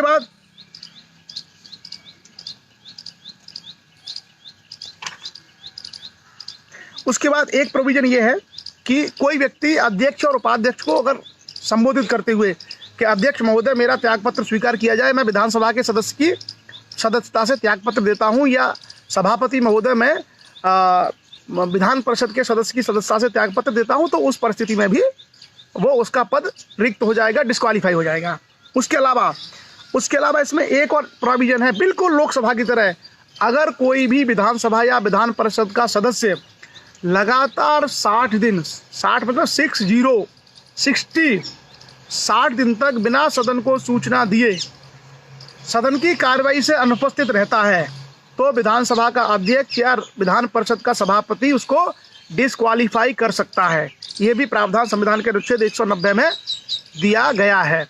बिल्कुल सिंपल है। 3 प्रावधान है कि भाई, एक तो ये है कि अगर आप दोनों हाउस के मेंबर बन गए तो एक हाउस की मेंबरशिप चली जाएगी। दूसरा ये है कि अगर आप रिजाइन कर देते हैं खुद से तो चली जाएगी। और एक प्रोविजन ये है कि आप अगर 60 दिन तक सदन की कार्रवाई में, जैसे आप मान लो बन गए विधायक और बैठे हैं अपने गाँव में आराम से, लखनऊ विधानसभा में सेशन चल रहा है, आप जा ही नहीं रहे हो, फिर अगला सेशन आ गया फिर नहीं जा रहे हो, फिर अगला सेशन आ गया फिर नहीं जा रहे हो, कोई पत्र भी नहीं भेजा, कोई सूचना भी नहीं दी, तो ऐसे में बिना सूचना बिना पत्र भेजे अगर आप कार्रवाई से उपस्थित रहेंगे तो 60 दिन तक लगातार अगर आप अनुपस्थित हैं तो आपको डिस्क्वालीफाई किया जा सकता है। क्लियर? अलका वर्मा का ये सवाल है कि एमएलसी बनने के पहले एमएलए का छोड़ना पड़ेगा क्या? नहीं, आप एमएलए रहते हुए एमएलसी का चुनाव लड़ सकते हैं, और अगर एमएलसी का चुनाव हार गए तो एमएलए तो हो ही। तो ये बड़े संविधान में इन लोगों के लिए बड़ी अच्छी व्यवस्था की गई है। जैसे मान लीजिए आप जो है विधायक हैं, एमएलए हैं, और आप जो है लोकसभा का चुनाव लड़ रहे हैं। लोकसभा का चुनाव आपने लड़ा और जीत गए तो आप एमएलए छोड़ देंगे, आप सांसद हो गए। लेकिन अगर आप विधायक हैं, आपने लोकसभा का चुनाव लड़ा, तो आप लोकसभा का चुनाव लड़ के अगर चुनाव हार गए तो विधायक तो आप रहोगे, आपकी विधायकी नहीं जाएगी। लेकिन सरकारी कर्मचारियों के लिए ऐसा नहीं है। अगर आप टीचर हैं, आप लेखपाल हैं, आप अगर अधिकारी हैं, तो आप अगर गलती से चुनाव लड़ गए तो आपको पहले अपनी नौकरी छोड़नी पड़ेगी।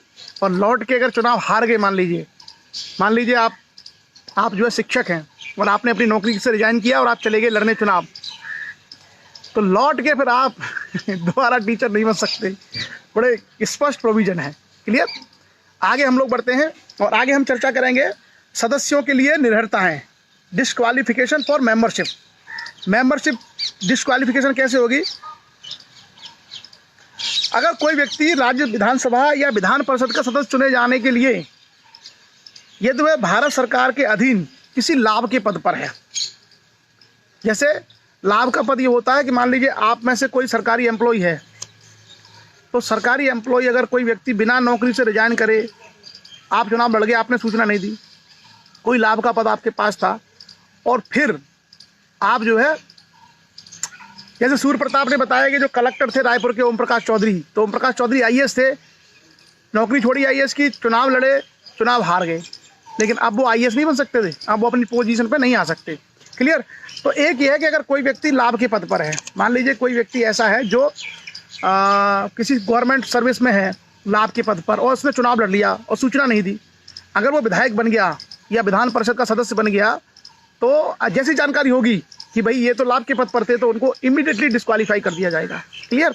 उसके बाद अगर कोई विकृत चित्त है, मतलब पागल, कोई व्यक्ति पागल है, विकृत चित्त, तो उसको भी डिस्क्वालीफाई किया जाएगा। और अगर कोई व्यक्ति दिवालिया है, तो दिवालिया व्यक्ति को भी हटा दिया जाएगा। और यदि वो भारत का नागरिक नहीं है और स्वेच्छा से उसने भारत की नागरिकता छोड़ दी है, मान लीजिए चला गया कनाडा, वहाँ की सिटीजनशिप ले ली है, तो वो भी सदस्यता से हटा दिया जाएगा। क्लियर। उसके अलावा संसद कोई भी विधि बनाती है इस संबंध में, तो उस विधि के अधीन भी वो डिस्क्वालीफाई हो जाएगा। तो बहुत सिंपल है, कोई बहुत ज़्यादा टफ प्रोविजन नहीं है, बहुत सिंपल से प्रोविजन है। और मुझे लगता है कि ये सारे के सारी जो प्रोविजंस हैं वो आप सभी लोगों को क्लियरली समझ में आ गए होंगे, कुछ ऐसा बहुत टेक्निकल नहीं है। दिवालिया का मतलब आप जानते हो, दिवालिया का मतलब ये होता है कि कोई व्यक्ति, इंग्लिश में वर्ड होता है दिवालिया के लिए बैंकरप्ट, इंग्लिश में उसके लिए वर्ड होता है बैंकरप्ट। कोई भी व्यक्ति यदि किसी बैंक से लिए गए ऋण को चुका नहीं सकता, असमर्थ है, तो ऐसे व्यक्ति को दिवालिया घोषित किया जाता है। क्लियर। आगे हम लोग आगे बढ़ेंगे, आगे कहेंगे सदस्यों की जो डिस्क्वालिफिकेशन है इसके संबंध में निर्णय कौन लेता है। तो आमतौर पर जैसा हमने कहा कि अगर लोकसभा और राज्यसभा के सदस्य की सदस्यता का मामला आ जाए तो उसका निर्णय लेता है भारत का राष्ट्रपति। और राष्ट्रपति जब वो निर्णय लेते हैं तो निर्वाचन आयोग से सलाह करते हैं, किससे? इलेक्शन कमीशन ऑफ इंडिया से। सेम अगर किसी विधानसभा के सदस्य या विधान परिषद के सदस्य की डिस्क्वालिफिकेशन का अगर कोई मुद्दा आता है तो उसका निर्णय राज्यपाल करेंगे, लेकिन राज्यपाल निर्वाचन आयोग से विमर्श करके ये निर्णय लेंगे। क्लियर। राज्यपाल डिस्क्वालिफिकेशन का निर्णय करेंगे, लेकिन किसके साथ? कंसल्टेशन के साथ, वो चर्चा करेंगे निर्वाचन आयोग के साथ में। अच्छा, एक और है, उसके बाद आर्टिकल 100, ये हमने 192 की बात की है। आर्टिकल 192 ये कहता है कि अच्छा, यहाँ पर ना बहुत सारे हैं वर्ड्स, बहुत सारे हैं कि किसी भी सदस्य का अगर डिस्क्वालिफिकेशन है, आर्टिकल 192 कहता है कि गवर्नर जो है उसका निर्णय करेंगे और गवर्नर इलेक्शन कमीशन से चर्चा करके उसका निर्णय करेंगे। तो ये बहुत सिंपल है।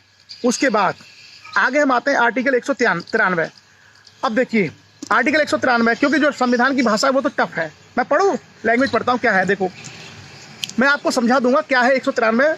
आर्टिकल 193 ये कहता है कि अनुच्छेद 188 के अधीन शपथ लेने या प्रतिज्ञा करने से पहले या अर्हित न होते हुए या निरहित किए जाने पर बैठने और मत देने के लिए शास्ति, ये जो सारी है ये तो केवल उसका टाइटल है, जो अनुच्छेद में लिखा हो डिटेल वो अलग है। तो मैं आपको इसके चक्कर में नहीं डालता, मैं आपको सीधी व्याख्या बता देता हूँ क्या है इसका। व्याख्या ये है कि जैसे मान लीजिए कोई व्यक्ति है और उसको पता है कि वो सदस्य बन गया है लेकिन वो उसके योग्य नहीं था। कोई व्यक्ति चुनाव लड़के चुनाव जीत गया और वो उसको पता है कि वो, जैसे हो सकता है वो किसी लाभ के पद पर रहा, उसने जानकारी ना दी हो, या कोई वजह हो सकती है जिसके कारण वो अयोग्य हो सकता है, और ऐसा व्यक्ति शपथ उसने नहीं ली है, शपथ लेने से पहले जो सदन की कार्रवाई में जो बैठता है वो, तो ऐसे में अगर वो बैठता है और जो बाद में निर्धारित किया जा सकता है, ऐसा व्यक्ति प्रत्येक बैठक के लिए 500 रुपये का दंड चुकाएगा। क्या चुकाएगा? 500 रुपये का दंड, 500 रुपीज पर बैठक। बिल्कुल सेम जो लोकसभा के सदस्य हैं, जो राज्यसभा के सदस्य हैं, अगर लोकसभा और राज्यसभा के जो मेंबर, अगर वो लोग ऐसे ही डिस्क्वालिफिकेशन का सामना कर रहे हैं तो उनको भी 500 रुपया है पर बैठक। और यहाँ भी क्या है 500 रुपीज़ पर सिटिंग, 500 रुपये प्रत्येक बैठक में बैठने वाले व्यक्ति को ये वहाँ पर दंड के रूप में जुर्माना भरना पड़ेगा। क्लियर, सिंपल सा प्रोविज़न है। अब देखो यही तो मैंने कहा कि जो संविधान की और जो लॉ की भाषा होती है ये थोड़ी सी टफ होती है। इसमें क्या होता है कि ये प्रयास किया जाता है कि कोई चीज़ छूटे ना, मतलब उसमें उसका पूरा का पूरा जो उसका जो व्याख्या है वो उसके अंदर समाहित हो जाए। लेकिन जो आम बोलचाल में हम लोग जो इस्तेमाल करते हैं, हम लोग बहुत सरल भाषा का प्रयोग करते हैं। अगर हम लोग इसी तरीके से अगर टफ लैंग्वेज, तो सबको समझ में नहीं आएगी। अब मान लो हमारे दादाजी तो गांव की भाषा बोलते हैं, उनको नहीं समझ में आएगी।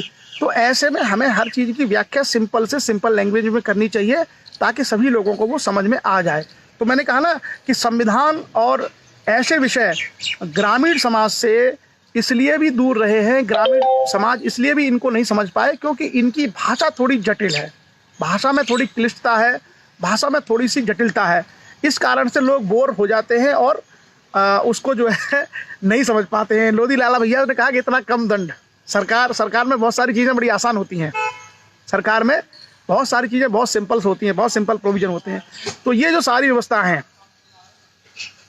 अब तक जो ये सारी व्यवस्था है जो संविधान इत्यादि में लिखा हुआ है, अगर इनको हम थोड़ा सा कुछ लोग अगर दिमाग लगा के पढ़ लें और बाकी समाज के साथ अगर इसकी चर्चा करें तो बहुत आसान है, इसको समझना बहुत आसान है। अब जैसे मान लीजिए हम लोगों ने इसको क्या नाम दिया, हमने इसको नाम दे दिया संविधान की कथा, क्योंकि अपने लोगों को कथा ही समझ में आती है। अपने जो लोग हैं मैक्सिमम तो गाँव में रहते हैं, तो उनको कथा ही समझ में आती है। तो हमने कहा कि भैया हम संविधान की अमृत कथा जो है सुबह 1 घंटे 1.5 घंटे अमृत कथा का वाचन करेंगे, ताकि जैसे कथावाचक जो है एक एक प्रसंग को पूरी व्याख्या के साथ में कहता है कि सुखदेव भी बोलते हैं और नारद जी आ जाते हैं और ये होता है वो होता है, उसी तरीके से हमने कहा कि हम सारे के सारे संविधान के अनुच्छेदों को पहले उनकी भाषा में पढ़ेंगे और उसके बाद सारे अनुच्छेदों को एक एक करके उनकी पूरी चर्चा करेंगे, ताकि एक बिल्कुल लेमैन, बिल्कुल कॉमन आदमी जिसको बिल्कुल भी कठिन चीज़ों के बारे में, लॉ के बारे में जानकारी नहीं है, वो भी इनको समझ जाए। और मुझे लगता है हम सभी लोग, जैसा जितना मुझे आप लोगों का फीडबैक मिलता है कि हम सब लोग इस भाषा को अब समझ रहे हैं, अब हम लोगों को ये सारी चीज़ें समझ में आ रही हैं कि ये बहुत कठिन नहीं है।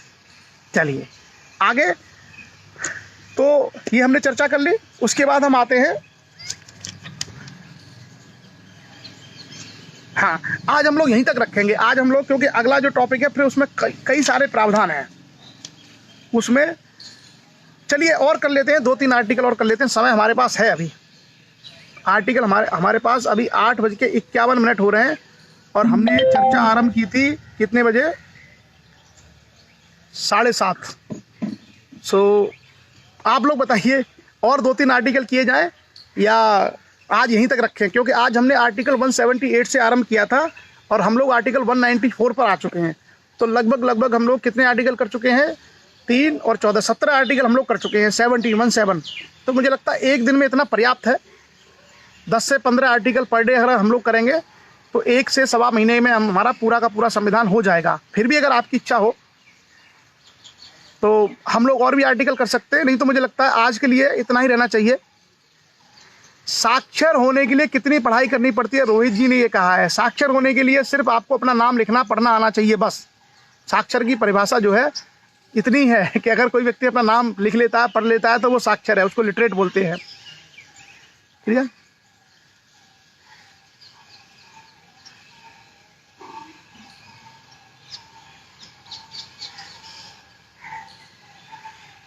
हाँ राम सनेही जी की जानकारी मुझे मिल गई है, रमेश लोधी जी, और मैंने उनसे बात भी की है। तो चलिए 195 हम लोगों ने आर्टिकल 193 तक चर्चा की हुई है।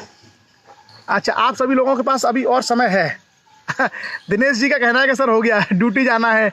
चलिए इतना बहुत है, हम लोगों ने 17 आर्टिकल कर लिए एक दिन में। 17 आर्टिकल बहुत है। नहीं देखिए, अधिकांश जो लोग हैं वो तो लॉकडाउन में हैं, तो आज हम लोग यहीं तक रखेंगे, कल चर्चा करेंगे। और धीरे धीरे कहते हैं ना, सहज पकै सो मीठा होए। अगर हम कोई काम को धीरे धीरे करेंगे तो वो ज़्यादा समझ में आता है, वो ज़्यादा इफेक्टिव रहता है, वो ज़्यादा लोगों के काम की चीज़ें होती हैं। तो आज हम लोग आर्टिकल 193 पर हमारा ये आज की जो अमृत कथा है इसका अध्याय समाप्त होता है। और कुछ बेसिक बातें करके हम लोग कविता के ऊपर आएंगे, कविता पढ़ेंगे और उसके बाद अपने सत्र की इस लाइव सेशन की हम लोग समाप्ति करेंगे। इतनी चर्चा के दौरान अगर कहीं भी आपको कोई डाउट रहता है, कोई सवाल रहता है, और तो आप पूछ सकते हो। जैसा मैंने शुरू में आपको एक कहानी बताई थी कि जो लोग ऐसे हैं जो शारीरिक रूप से स्वतंत्र हैं लेकिन मानसिक रूप से अभी भी गुलाम हैं, जो हमेशा संविधान का, डॉक्टर भीमराव अंबेडकर का, ऐसे महान लोगों का जिन्होंने हजारों लाखों लोगों के जीवन का उद्धार किया, ऐसे लोगों की मानसिकता को बदलने का हम लोगों को निरंतर प्रयास करना चाहिए। और जो मूल्य हैं, जो संवैधानिक व्यवस्थाएं, उनका हमेशा सम्मान करना चाहिए, जिसके कारण से ये सारी चीज़ें आपको उपलब्ध होती हैं। अब कोई क्वेश्चन आपका है, कोई कमेंट या कोई जानकारी आपकी है तो आप लोग अभी यहाँ पूछ सकते हैं। कोई प्रश्न आपका है, नहीं तो हम लोग कविता की ओर जाएंगे। और अब जो है हमारा जो ये सेशन है ये काफ़ी सार्थक हो रहा है, ऐसा हम लोगों को एहसास है, क्योंकि लगभग 200 के आसपास लोग रेगुलर 1.5 से पौने 2 घंटे बैठते हैं। तो ये बड़ी बात है कि 1.5 से पौने 2 घंटे बैठना 200 लोगों का, और इस चर्चा को सुनना, इसके लिए बहुत पेशेंस चाहिए, इसके लिए कॉन्शियसनेस चाहिए, इसके लिए बहुत अटेंशन चाहिए। अगर हम बहुत ध्यान देंगे तभी ये चीज़ें समझ में आती हैं। सो बहुत ही अच्छी चीज़ें आप लोगों ने कम से कम पिछले समय से, जब हम लोगों ने ये चर्चा लॉकडाउन के मुझे लगता है 3-4 दिन बाद ही हमने आरंभ कर दी थी, और आप सभी लोगों ने बहुत महत्वपूर्ण सहयोग दिया है और इसको सार्थक बनाया है। और आप लोगों की इस सहयोग के कारण से सिर्फ आप 200 लोग नहीं इसको सुनते, आप 200 लोगों के बाद मैं देखता हूँ कि ये बहुत हज़ारों लोगों तक पहुँचता है। इन वीडियोस को बाद में जाकर के आप लोग शेयर करते हैं और आप लोगों के माध्यम से हज़ारों लोग इसको देखते हैं। कल मैं चेक कर रहा था, पुराने वीडियोस को 10-10 हज़ार लोगों ने देखा है। तो कहीं ना कहीं it's a very good and very positive sign to our society, our community, क्योंकि हमारे लोग जो सदियों से इस नॉलेज से वंचित रहे, जिनको नॉलेज की एक्सेस नहीं थी, जिन देश के सिस्टम के बारे में जानकारियां नहीं थी, अब एटलीस्ट कम से कम सोशल मीडिया के माध्यम से अवेयर जो लोग हैं, आप जैसे जो जागरूक लोग हैं, इनके माध्यम से रूट लेवल पर, नीचे लेवल पर चीज़ें जा रही हैं। और जो सबसे बड़ा जो चीज़ है, सबसे बड़ी जो चीज़ है वो ये है कि यंग जो माइंडसेट है, यूथ, सोसाइटी का जो युवा है, उस युवा के अंदर बहुत पॉजिटिव चेंजेस हैं। मैं अक्सर सोशल मीडिया पर अपने समाज के जो युवा हैं, उन युवाओं के कमेंट्स, उनकी पोस्ट, उनकी प्रतिक्रियाएं पढ़ता रहता हूं। ऑलमोस्ट मतलब जो 20 साल, 25 साल, 30 साल, 35 साल, 40 साल के जो यूथ हैं, they are very positive, they are very energetic. उनके अंदर बहुत सकारात्मक चीज़ें हैं, बहुत पॉजिटिव हैं। वो ज्ञान के पिपासु हैं। उनको मतलब ऐसा लगता है कि हमें ज्ञान मिलना चाहिए, उनको ऐसा लगता है कि हमें कुछ करना चाहिए। तो किसी भी सोसाइटी के लिए बड़ा अच्छा होता है जब उस सोसाइटी के यूथ पॉजिटिव थिंकिंग से भर जाते हैं।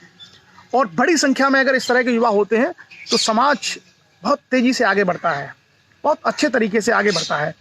तो आप सभी लोग इसी प्रकार से सामाजिक विमर्श करते रहिए। सोशल डिस्कोर्स बहुत ज़रूरी है, और विचारों में एकता ना हो कोई समस्या नहीं है। विचारों में भिन्नता हो सकती है, विचारों में अलग अलग दृष्टिकोण हो सकते हैं, लेकिन सदैव जो है हम लोगों को मंथन चिंतन करते रहना चाहिए। और जो ऐसे विचार हैं जो हमें लगता है कि हम तार्किक रूप से इनको बेहतर समझ पाए हैं, उन विचारों को हमें सोसाइटी के बीच में रखना चाहिए। और अगर उनमें सत्यता होगी, उनमें अगर तर्क होगा, उनमें अगर प्रामाणिकता होगी, तो आप पाएंगे कि उन विचारों को अपनाया जाएगा और उन विचारों के माध्यम से लोग उसका लाभ उठाएंगे। हमेशा हम लोग कोचिंग क्यों जाते हैं? हमारे बच्चे हैं 12वीं क्लास में पढ़ते हैं, हम अपने कॉलेज में रह करके, अपने गांव में रह करके उनको IIT की या नीट की तैयारी क्यों नहीं कराते? आपने देखा होगा अधिकांश लोग अपने बच्चों को दिल्ली, कोटा जैसे शहरों में कोचिंग के लिए क्यों भेजते हैं?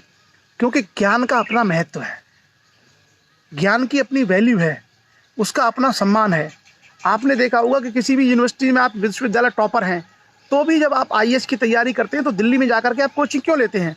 क्यों? क्योंकि वहाँ पे आपको और उत्कृष्ट किस्म का ज्ञान मिलता है।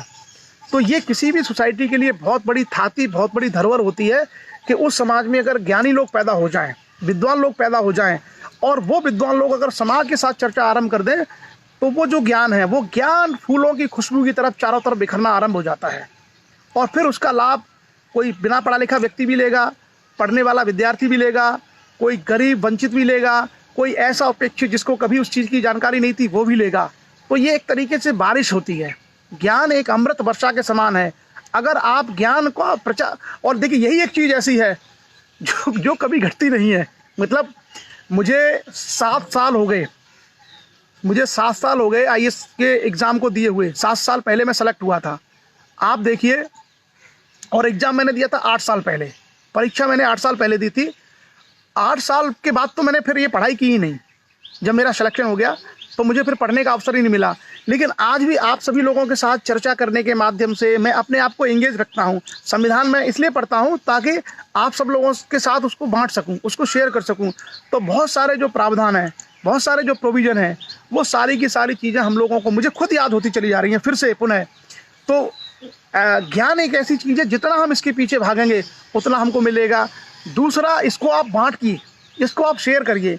जितना बांटेंगे उतना बढ़ेगा। तो भाई कोई चीज़ अगर बांटने से बढ़ती है तो मुझे नहीं लगता कि हम लोगों को कोई समस्या होगी इसको बांटने में, और कोई खर्चा भी नहीं है। सो आप देख रहे हैं कि सोशल मीडिया एक ऐसा प्लेटफॉर्म हो गया है, सिर्फ आपके पास इंटरनेट हो, कोई खर्चा नहीं है। यहाँ बैठे, मैं दिल्ली में बैठा हूँ, आप लोगों में से कोई पन्ना में बैठा है, कोई महोबा में बैठा है, कोई हमीरपुर, कोई ललितपुर, कोई झांसी, कोई यूपी के किसी ज़िले में, कोई छत्तीसगढ़ में बैठा है, कोई मुंबई बैठा है, कोई महाराष्ट्र बैठा है।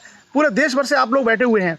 कहाँ, ना तो आपको दिल्ली आकर के ट्रेन से या फ्लाइट से खर्चा करना है क्लास आने का, ना मुझे जाना है वहाँ पर सेमिनार लेने। हम में से बहुत सारे लोग यहीं बैठे बैठे, कितना खर्चा आएगा? पूरे सेशन का इंटरनेट का खर्चा 5 रुपये का, मुश्किल से 5 रुपये का।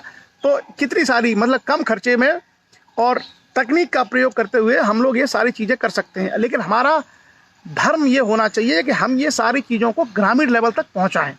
असल में समस्या क्या है कि जो बिल्कुल ऐसे लोग जो ग्रामीण स्तर पर रहते हैं, उनको ये सब चीज़ें नहीं पहुंच पाती हैं, और इसी कारण से उनको वो प्रकाश की किरण नहीं दिख रही है। वो लोग अपने बच्चों को कैसे IAS बनाएं, कलेक्टर बनाएं, कमिश्नर बनाएं, उसका भाव उनके अंदर नहीं आ पाता। और जैसा मैंने कहा, एक मैंने फेसबुक पे कोट लिखी थी कि हम हर बच्चे के हाथ में कलम नहीं दे सकते, क्योंकि हमारी इतनी सामर्थ्य नहीं है। भाई देश भर में करोड़ों बच्चे हैं, तो हम हो सकता है 10,000 को दे दें, 15,000 को दे दें, हो सकता है 1 लाख बच्चों को हम किताब कॉपी पेन दे दें खर्चा करके। लेकिन सबको तो नहीं दे सकते, उतनी हमारी आर्थिक स्थिति भी नहीं है, उतनी हमारी क्षमताएं भी नहीं है। लेकिन मैंने एक बात लिखी थी कि हम हर बच्चे के मस्तिष्क में कलम दे सकते हैं। अगर हमने हर पिता के, हर बच्चे के दिमाग में डाल दिया कि कलम आपके मस्तिष्क में, इसका मतलब ये आपका भाग्य बदल सकती है, ये आपका जीवन बदल सकती है। तो अगर किसी व्यक्ति के या किसी बच्चे के मस्तिष्क में कलम आ गई तो आप ये मान के चले, खरीद तो वो लेगा ही, क्योंकि अगर विचार आ गया तो विचार को तो सार्थक वो कर ही लेगा। तो इस तरीके से हम सब लोगों को ग्रामीण लेवल पर जा कर के इन्हीं विचारों को उन छोटे छोटे बच्चों तक, उनके जो अनपढ़ माताएं हैं, जो ऐसी महिलाएं हैं जिनको सिर्फ खाना बनाना है और खेतों में काम करना है, वैसी माताओं के, वैसी महिलाओं के मस्तिष्क में ये विचार पहुँचे। ऐसे किसान भाई हमारे जो बिल्कुल जिनको दुनियादारी के बारे में कोई पता नहीं है, हमारी सार्थकता तभी होगी जब हम ये सारे आइडियाज उन लोगों के मस्तिष्क तक पहुंचाएं। और इसमें आपका कोई बहुत, ना तो कोई आपका नुकसान है, ना आपका इसमें कोई खर्चा है, बस आपको थोड़ा समय लगाना है, थोड़ा एफर्ट लगाना है। और हम लोग अक्सर ही जाते रहते हैं, भागते रहते हैं, जगह जगह ये सारे काम करते रहते हैं। तो चलिए, कविता का समय, और समय हुआ है सुबह के 9 बजे। आज हमने कविता कृष्ण गोपाल लोधी हैं हमारे बीच में, उन्होंने कविता भेजी है। और कृष्ण गोपाल लोधी भारतीय वायु सेना में कार्य करते हैं, इंडियन एयरफोर्स के जवान हैं। इंडियन एयरफोर्स में आप जवान हैं, वहाँ से आपने कविता भेजी है। और ये कविता भी कोरोना योद्धाओं के लिए है। ये कविता जो कोरोना संकट चल रहा है, कोरोना लॉकडाउन है, उसके ऊपर है। और हम लोग आज इस कविता के माध्यम से एक संदेश भी ग्रहण करेंगे, और कोरोना के लिए जो सरकार की जो व्यवस्थाएं हैं, उस व्यवस्था का भी हम लोग जो भी निर्देश है उनका कड़ाई से पूरे अनुशासन के साथ पालन करेंगे। कविता आरंभ करते हैं। Krishna Gopal Lodhi, Indian air force. Salute to jawan Krishna Gopal Lodhi. प्रकृति ने ऐसा दिन दिखलाया है, प्रकृति ने ऐसा दिन दिखलाया है, हर इंसान दूसरे इंसान से घबराया है, यानी कोई जो है पास नहीं आना चाह रहा है, सब लोग दूर दूर जो है रहना चाह रहे हैं। तो प्रकृति ने ऐसा दिन दिखलाया है, हर एक इंसान दूसरे इंसान से घबराया है। नज़र बंद हो गए सब अपने ही घोंसले में, नज़र बंद हो गए सब अपने ही घोंसले में, पंख फड़फड़ाकर संतोष करो, पंख फड़फड़ाकर संतोष करो। कभी न लाना अपने हौसले में, कभी न लाना अपने हौसले में, यह एक ऐसा मुद्दा है जो आज लड़ना है। प्रकृति ने ऐसा दिन दिखलाया है, हर एक इंसान घबराया है दूसरे इंसान से। इज्जत, सम्मान और सत्कार करना हर एक कोरोना योद्धा का, इज्जत, सम्मान और सत्कार करना हर एक कोरोना योद्धा का, जो एक फरिश्ता बनकर आया है हमें बचाने, जो एक फरिश्ता बनकर आया है हमें बचाने। जिसने छोड़ा है अपना घर, जिसने छोड़ा है अपना घर बार और बीवी बच्चे, इज्जत करना उस हर एक कोरोना योद्धा की, इज्जत करना हर उस एक कोरोना योद्धा की। बहुत सुंदर पंक्तियाँ। और हम सभी लोग इस लाइव वीडियो सेशन के माध्यम से भी, जो भी हमारे सुरक्षाकर्मी हैं, जो भी हमारे सफाई के जो कार्यों में लोग जगह जगह लगे हुए हैं, जो भी स्वास्थ्य कर्मी हैं और तमाम प्रशासनिक अमले के लोग जो इस कोरोना संकट के समय देश को बचाने का कार्य कर रहे हैं दिन रात, चाहे बैंक के कर्मचारी हों, चाहे आवश्यक जो सेवाएं हैं उनकी सप्लाई के लोग हों, उन सभी लोगों को हम लोग सैल्यूट करते हैं। सब हम लोग नतमस्तक हैं कि उन्हीं सब लोगों के माध्यम से ये सारी चीज़ें हम लोगों के जो जीवन यापन की बुनियादी चीज़ें हो रही हैं। चलिए, बहुत बहुत धन्यवाद कृष्ण गोपाल लोधी जी, और हमें उम्मीद है कि आप भारतीय वायुसेना के माध्यम से इसी प्रकार देश की सर्वोच्च सेवा करते रहेंगे। अमर शहीद गुलाब सिंह लोधी के ऊपर सेशन की बात कही है, तो मैं ये चाह रहा हूँ कि एक बार हम लोग इतिहास कंप्लीट कर ले, फिर सभी महापुरुषों के ऊपर हम लोग एक हफ्ते का सेशन रखेंगे, जिसमें सभी जो बड़े बड़े महापुरुष हैं उनकी हम लोग चर्चा कर लेंगे। तो उसका सेशन भी हम लोग, क्योंकि समय अपने पास सुबह शाम रहेगा, तो अपन करते रहेंगे। और जब तक लॉकडाउन है तब तक, मैंने कहा है, तब तक हम लोग इसका खूब लाभ उठाएं। लॉकडाउन में एक एक डेढ़ घंटे अगर हम लोग चर्चा करते हैं सुबह शाम, तो हम बहुत सारी चीज़ों को हम लोग कर सकते हैं। तो आज का सेशन मुझे लगता है आप इजाज़त दीजिए कि अब समाप्त किया जाए। और डॉक्टर नारायण पटेल जी की दूसरी कविता है, कल पढ़ेंगे। डॉक्टर नारायण पटेल जी, आप भेज दीजिए पुनः दोबारा मुझे, और मेरे पास होगी तो मैं देख लूँगा। तो आज का सेशन अब हम लोग समाप्त करें। और चलिए, सभी का धन्यवाद, खास करके special thank to Krishna Gopal Lodhi ji, और thanks to all of you.